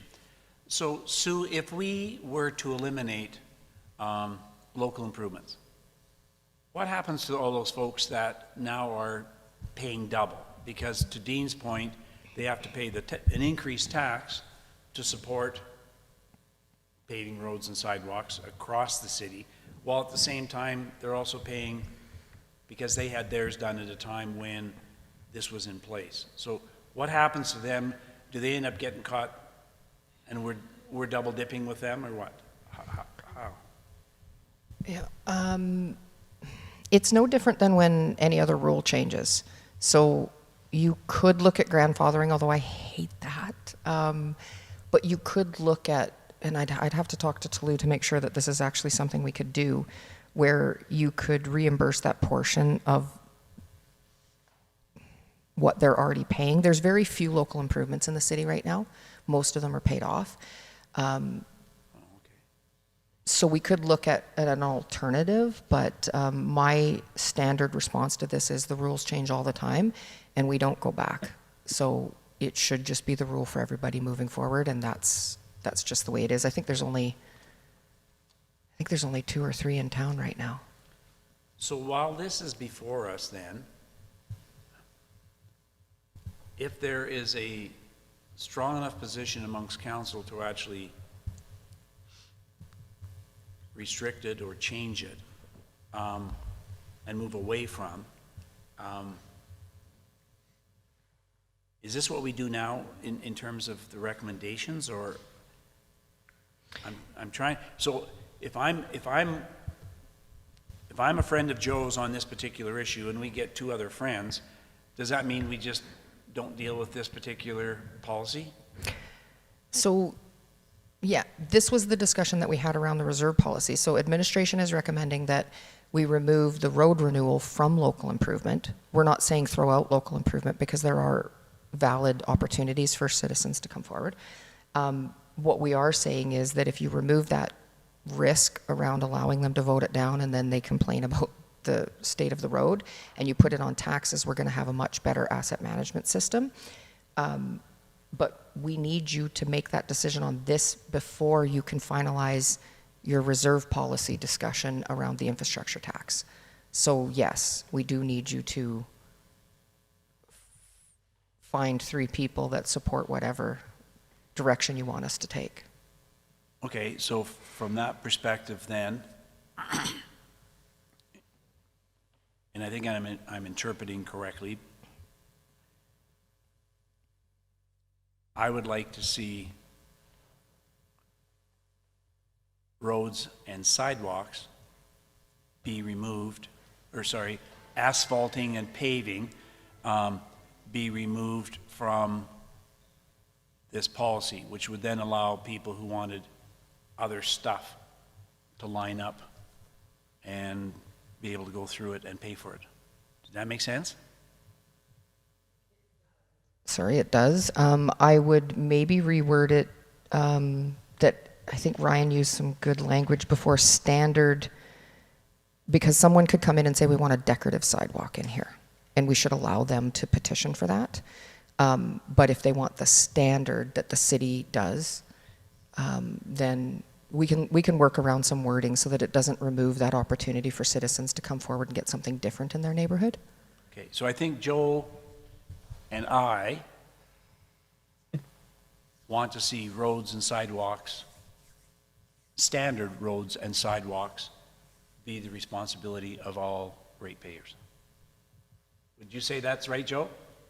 That is correct, Wayne. Okay. Councillor White, Mayor Bronco, then Councillor Aberley. I think you have a third friend.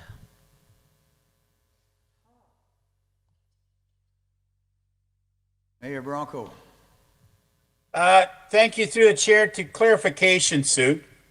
The policy we have now, when we do a local improvement, we assess their frontage and we charge them, let's say, for example, the average home pays $3,000.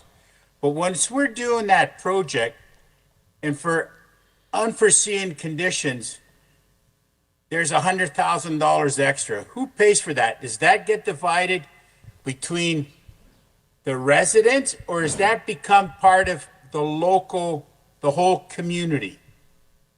Because when we give them a price, we say for the next 10 years, if we do a local improvement, you're going to pay, let's say, $500 for the next 10 years.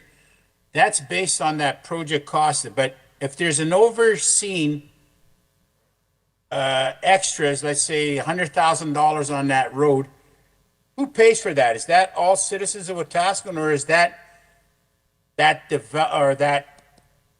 project?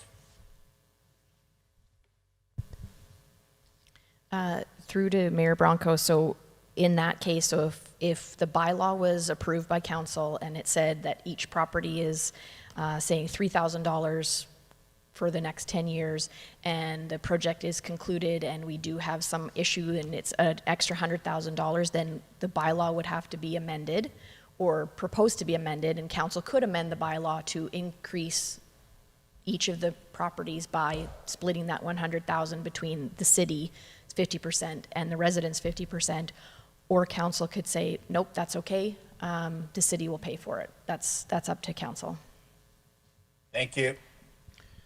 Okay, Councillor Aberley, then Councillor Billingsley. Thank you. We don't have to say through the chair, but I'm going to.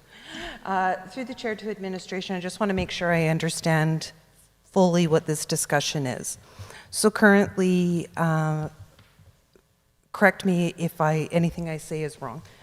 Currently, we have I'm going to say, long list of areas where we see our equipment and our analysis has seen these are the areas where road work, sidewalk work in neighborhoods is required. And I remember a couple years ago looking at it, right, like this year we're hoping to do X, like the plan is to do X, Y, Z. And I was looking at it really carefully because my block is coming soon, and I was like, ooh, my taxes are about to go up. So so far I'm right. So we just go down that line of that's how we do that. Is this, and then if the neighborhood who will have, or the people who live along that stretch where the work's going to get done, if the majority does not want to pay the local improvement, it gets put down to the bottom and their road, sidewalk, whatever, doesn't get done. So I understand the process, more or less, before I ask my question. Councillor Aberley, you have it correct. Okay. So the first question is, if we get rid of the local improvement levy on those individual people and we spread it out to the community, do we foresee, for example, because I think that my road, and it's not really about me, it's just how I can organize, my road will still 100% be done when it was planned to, or now that we are looking at everything, that timeline's going to be shorter or longer? Would it impact that at all? And I know that's sort of, we don't know the answer 100%, but. So there's a potential that it might be delayed a year or two, depending on priorities. Obviously, grant funding impacts that. Reserve funding will impact that. Council's decisions on, instead of spending $2 million on roads this year, we're going to spend it here. So that could impact the priorities.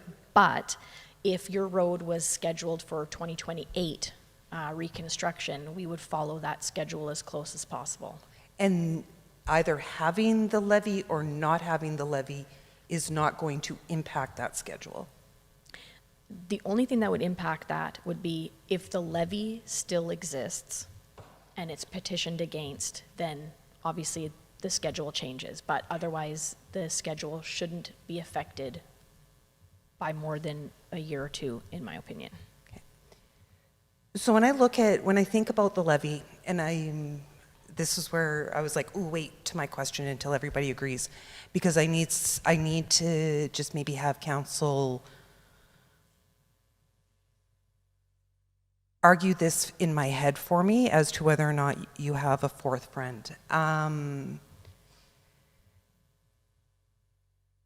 Initially, I believed that yes, 100% we should be spreading this across the community in the sense that we are one community and let's spread the cost of everybody's roads. But then I wonder, I get where, Sue, you were saying if they want a decorative sidewalk or they want these special things, they can apply for it. But if there is a group of people that have the money and want to expedite their roads, that now takes a cost off the rest of us. And so where I'm not, I think fundamentally I don't agree with that, because I don't agree with that with healthcare. But then when I think about it with the roads, I'm sort of like, how much of a communist am I? Right? I don't. Basically, that's what we're saying now, is that if you can afford it, you can have it quicker, and maybe we're getting more work done in the year because people are being able to put in more work towards it. So if anybody can help me make my mind up, because I'm totally on the fence. Councillor Billingsley, maybe you can help her. I don't know if I'm going to be able to be much help. I think you have a friend in me as well. Part of the consideration, though, is we will have a shortfall of revenue compared to if we had local improvement. Like I say, about 0.5% of taxation lost. Part of the problem that we ran into with this is that we had, I'll use I think Parkside Drive, is that the really bad street? It was scheduled to be fixed a few years ago, and they petitioned and did not want to do the local improvement. So it becomes a problem in the sense of they are the ones who said, no, thank you, we'll move it to the bottom of the pile. And I can understand why, because their taxes were going to go up more than if it was shared among the entire community. So that's one thing to have in your mind when you decide whether or not this is the right way to go or not. But I think that having things move to the bottom of the pile, if we lose having sidewalks and overlays removed from this list, then things wouldn't be moved to the end of the pile, or to the bottom of the pile then. Parkside Drive would have been taken care of 3-4 years ago, or whenever it was scheduled.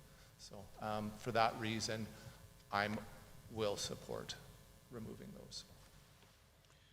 Mayor Bronco. Thank you. Just a question. I know we have a tax for roads and infrastructure.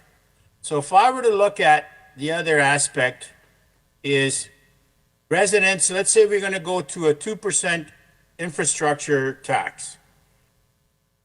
And I would feel real guilty myself if I was to pay 2% tax for infrastructure, and then when it came to building my road, that I'd have to pay the whole thing when I'm already paying road tax. So it's almost like, to me, I see it as double taxing the residents for that lot, for that road. Because once you raise a road tax to everybody in our community, that means we're paying for everybody's road. We're collecting money from everybody to pay for everybody's road. So just a thought. Councillor Hoyle.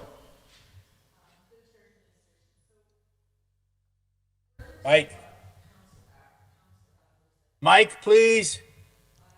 Oh, I turned it off. Thanks, Joe. Thanks, Mayor Branco. Would it be fair to say, or is it, if we remove this, then there is no choice to have your road and your sidewalks done, or do they still have a choice to pay for it, I guess would be my question.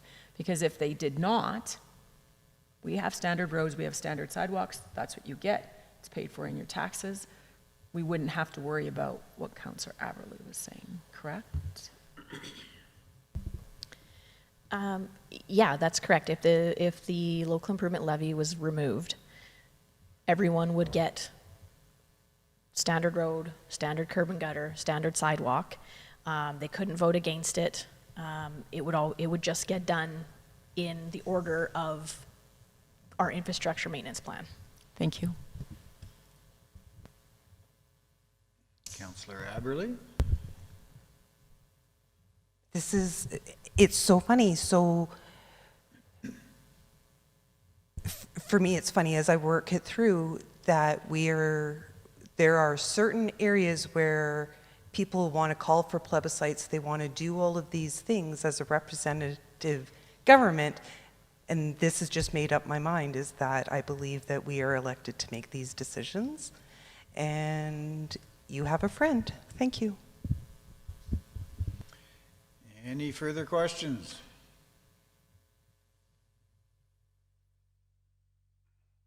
Good. We don't need a motion on this, do we? No. Okay. Oh, Councillor Nielsen. So, 4 or more friends means a recommendation going to administration to pull standard curbs and gutters and sidewalks out of this proposal. It doesn't restrict a neighborhood from asking and paying for upgrades? Would that be a safe statement? That's correct. So my question would be this. I want to guard against a really rich neighborhood in Wetaskiwin, and they want to tear the road up every 5 years to make sure their neighborhood is maintained. Do they pay 50% and we're on the other hook for the 50, or do they pay for the whole enchilada? In other words, if we wipe this out, are we wiping out our contribution to upgrades? If somebody, a neighborhood, wanted to do something over and above the city's maintenance and engineering standards, that would be at their cost. So if they wanted to pave their street in gold, that would not be the city's responsibility. I'd just like to point out, too, that I think people who have money don't like wasting money. No, but I asked the question only because we have, if we simply pull out roads and sidewalks and we leave the rest of this here so people can make application, we would also have to pull out number 4, which says the property owner's allocation is 25% and 50%, right? We'd have to make changes to that so we aren't on the hook for paying for their decorative upgrade. Yeah, basically, so again, the Municipal Government Act legislates how we can impose a local improvement. So, but we'll make sure that obviously follows that legislation. So I'll bring back an amendment to the local improvement policy with the recommendations that we heard today. I guess just in my previous life, I did local improvements in another community, much larger community, and it was, even the rich folk did not want to pay for that. Most of those got petitioned against, even if they were in the $1 million houses. Thank you. Okay. Councillor Aberley? Thank you. I think the last comment by Kathy helped my question a little bit, but I'm in the sense of gold roads everywhere. Could these improvements only happen when said neighborhood is scheduled for improvement? If a neighborhood petitioned to get a local improvement completed in their area, if it was a successful petition and it met the city's schedule, I guess, for construction, because we'd obviously have to tender the project and so on, then it could advance. So if someone petitioned to say, I want my road done next year, and 100% of the residents or the property owners said, yep, then we could put it on the list, and if it's not funded by the city, it really doesn't matter. It wouldn't impact the taxes or anything. It would just impact us scheduling it with a contractor. Kathy, just so I understand, I think what I've heard is that the city would not be doing that road anymore. That wouldn't be coming out of, so we're going to go back to my street. My street's going to get fixed in 2 years, regardless of how many people want and pay for their own local improvement, because that's going to be on the city dime. And you are just working with that neighborhood to get the proper contractors in to do that road properly. It's not the city doing the work. That's correct. Thank you. Okay. Any further questions? Terrific. Moving on. Hold it.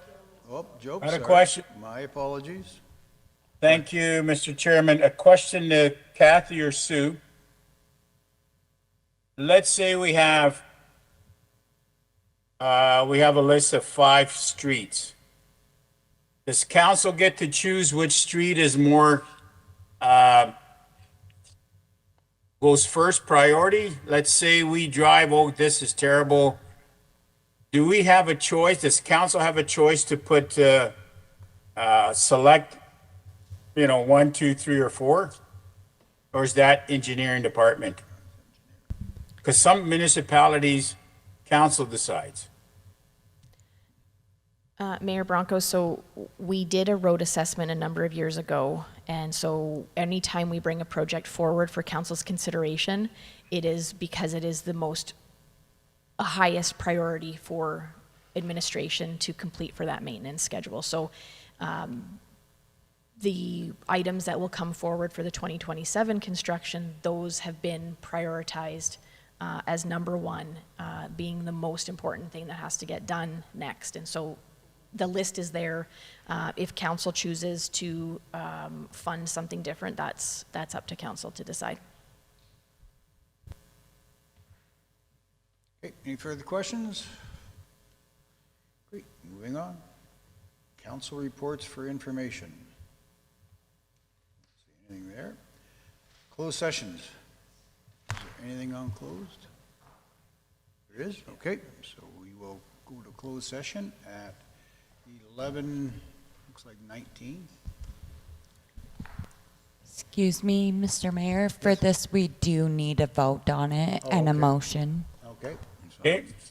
All of those in favor moving into closed session?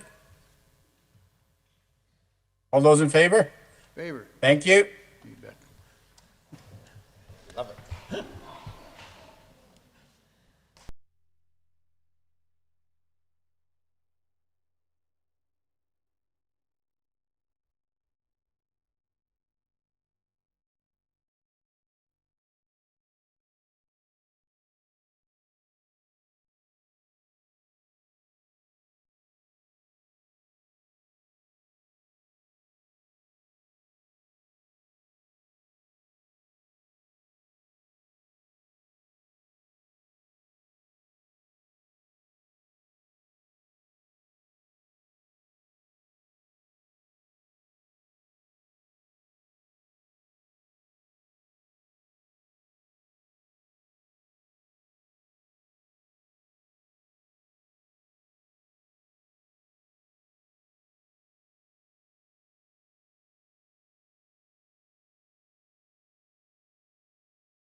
Hey, welcome back, everybody. Just need a motion to come out of closed session, please. So,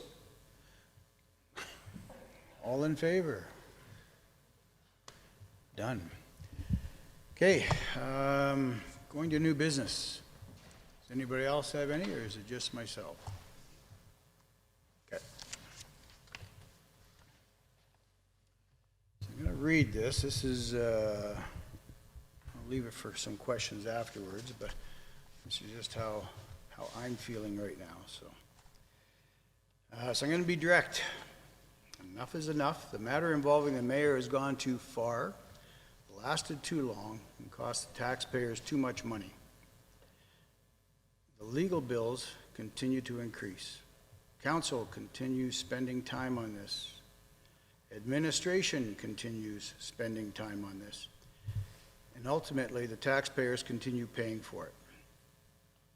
My position is simple. Let's resolve the matter, bring the mayor back, no new conditions, no replacement conditions, no further restrictions. We also need to look seriously at the process that brought us here. Council was asked to make decisions affecting the elected mayor without all members having complete information regarding the conditions associated with his return. Council did not know any of those conditions. Some council did not want to know any of them. I continue to have serious problems with that. We had a responsibility to know what we are voting for. We have a responsibility to ask questions. We have a responsibility to understand the circumstances. Then we have a responsibility to take ownership of our votes.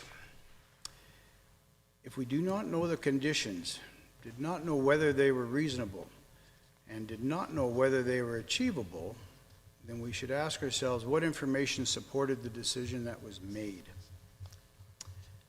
This is a governance question to me.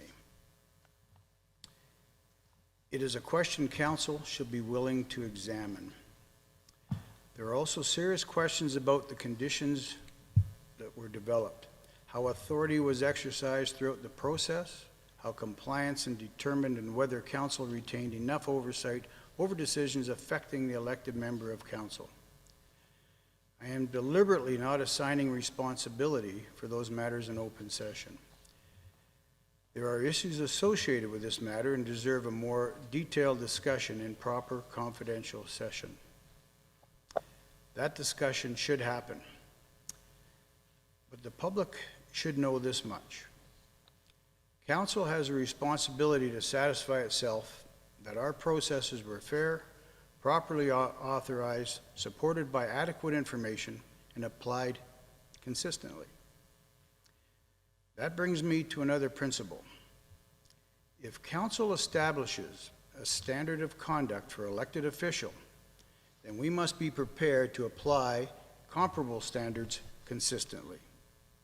I am aware of other comments and conduct involving individuals within the municipal organization that, in my view, raise serious questions when compared with the standard applied to the mayor. I am intentionally not naming individuals or discussing the details publicly. Those matters belong in an appropriate setting. But council and the public should understand where I stand. I will not support selective accountability. If we determine that certain conduct warrants investigations, restrictions, sanctions, or other consequences, then we need to be prepared to apply our standards consistently. Position should not determine the standard.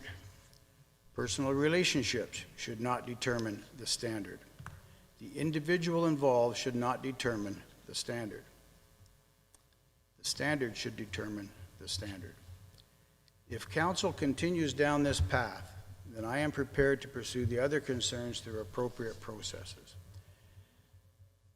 That is a conversation we should continue in closed session. Before we get there, though, I want council to think about what continuing this conflict means to the city. More legal expense, more council time, more administrative time, more internal division, more attention taken away from the residents and city priorities. At what point do we say enough? The public would expect everything required for August 18th to be ready to avoid expensive ongoing legal bills. No unnecessary delays, no incomplete information, no avoiding a decision because another opinion is being sought. Legal counsel advises us. Council ultimately has to make council's decisions. We were elected to govern.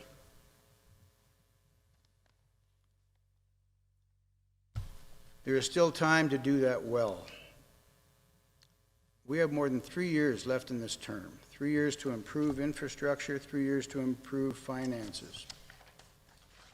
3 years to improve services, attract development and investment. 3 years to rebuild confidence in council. 3 years to leave a legacy that people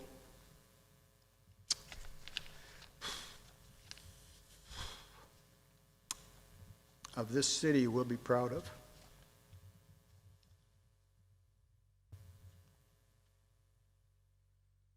There is, in my opinion, far too much work ahead of us to spend the rest of this term consumed by internal conflict. Bring the mayor back, end the matter, and then let us continue the confidential discussion that council needs to have. And let us get back to governing the city. So if you have any questions, I've got a few, but if you have any questions, please feel free right now. Councilor Nielsen.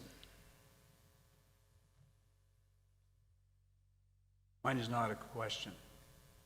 Mine is a comment.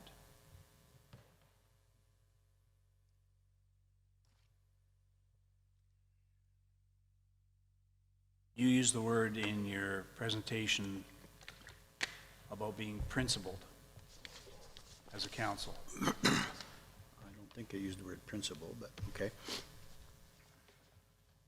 And I am personally confident that I have been principled in the entire process,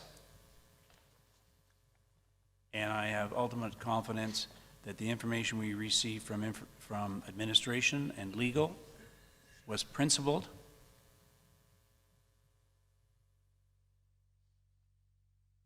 and I will not make any further comments because it's before the courts. Okay, anyone else? I don't think I used the word principle, but where I'm referring there is, I asked multiple times, after hearing that he was being able to be brought back in May, I just asked for terms and conditions to see it. It was not provided. It was not provided to myself. I assume not provided to everybody else. Yet we're asked to vote and support without knowing what we're supporting. So that's where I'm going. Are you not disclosing confidential information? No, I'm repeating what happened out in front of... In closed session? No, out in front of Global News. It was all reported.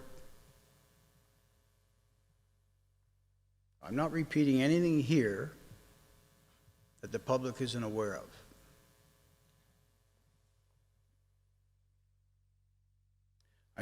I'd like to know, and maybe you can't answer it. So far, what's it cost the city in this? You might not be able to disclose that. And that's an answer.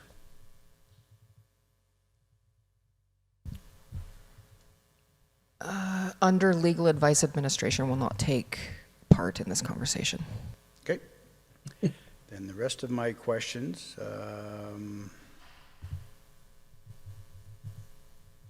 I don't have any other questions because it's going to go that direction.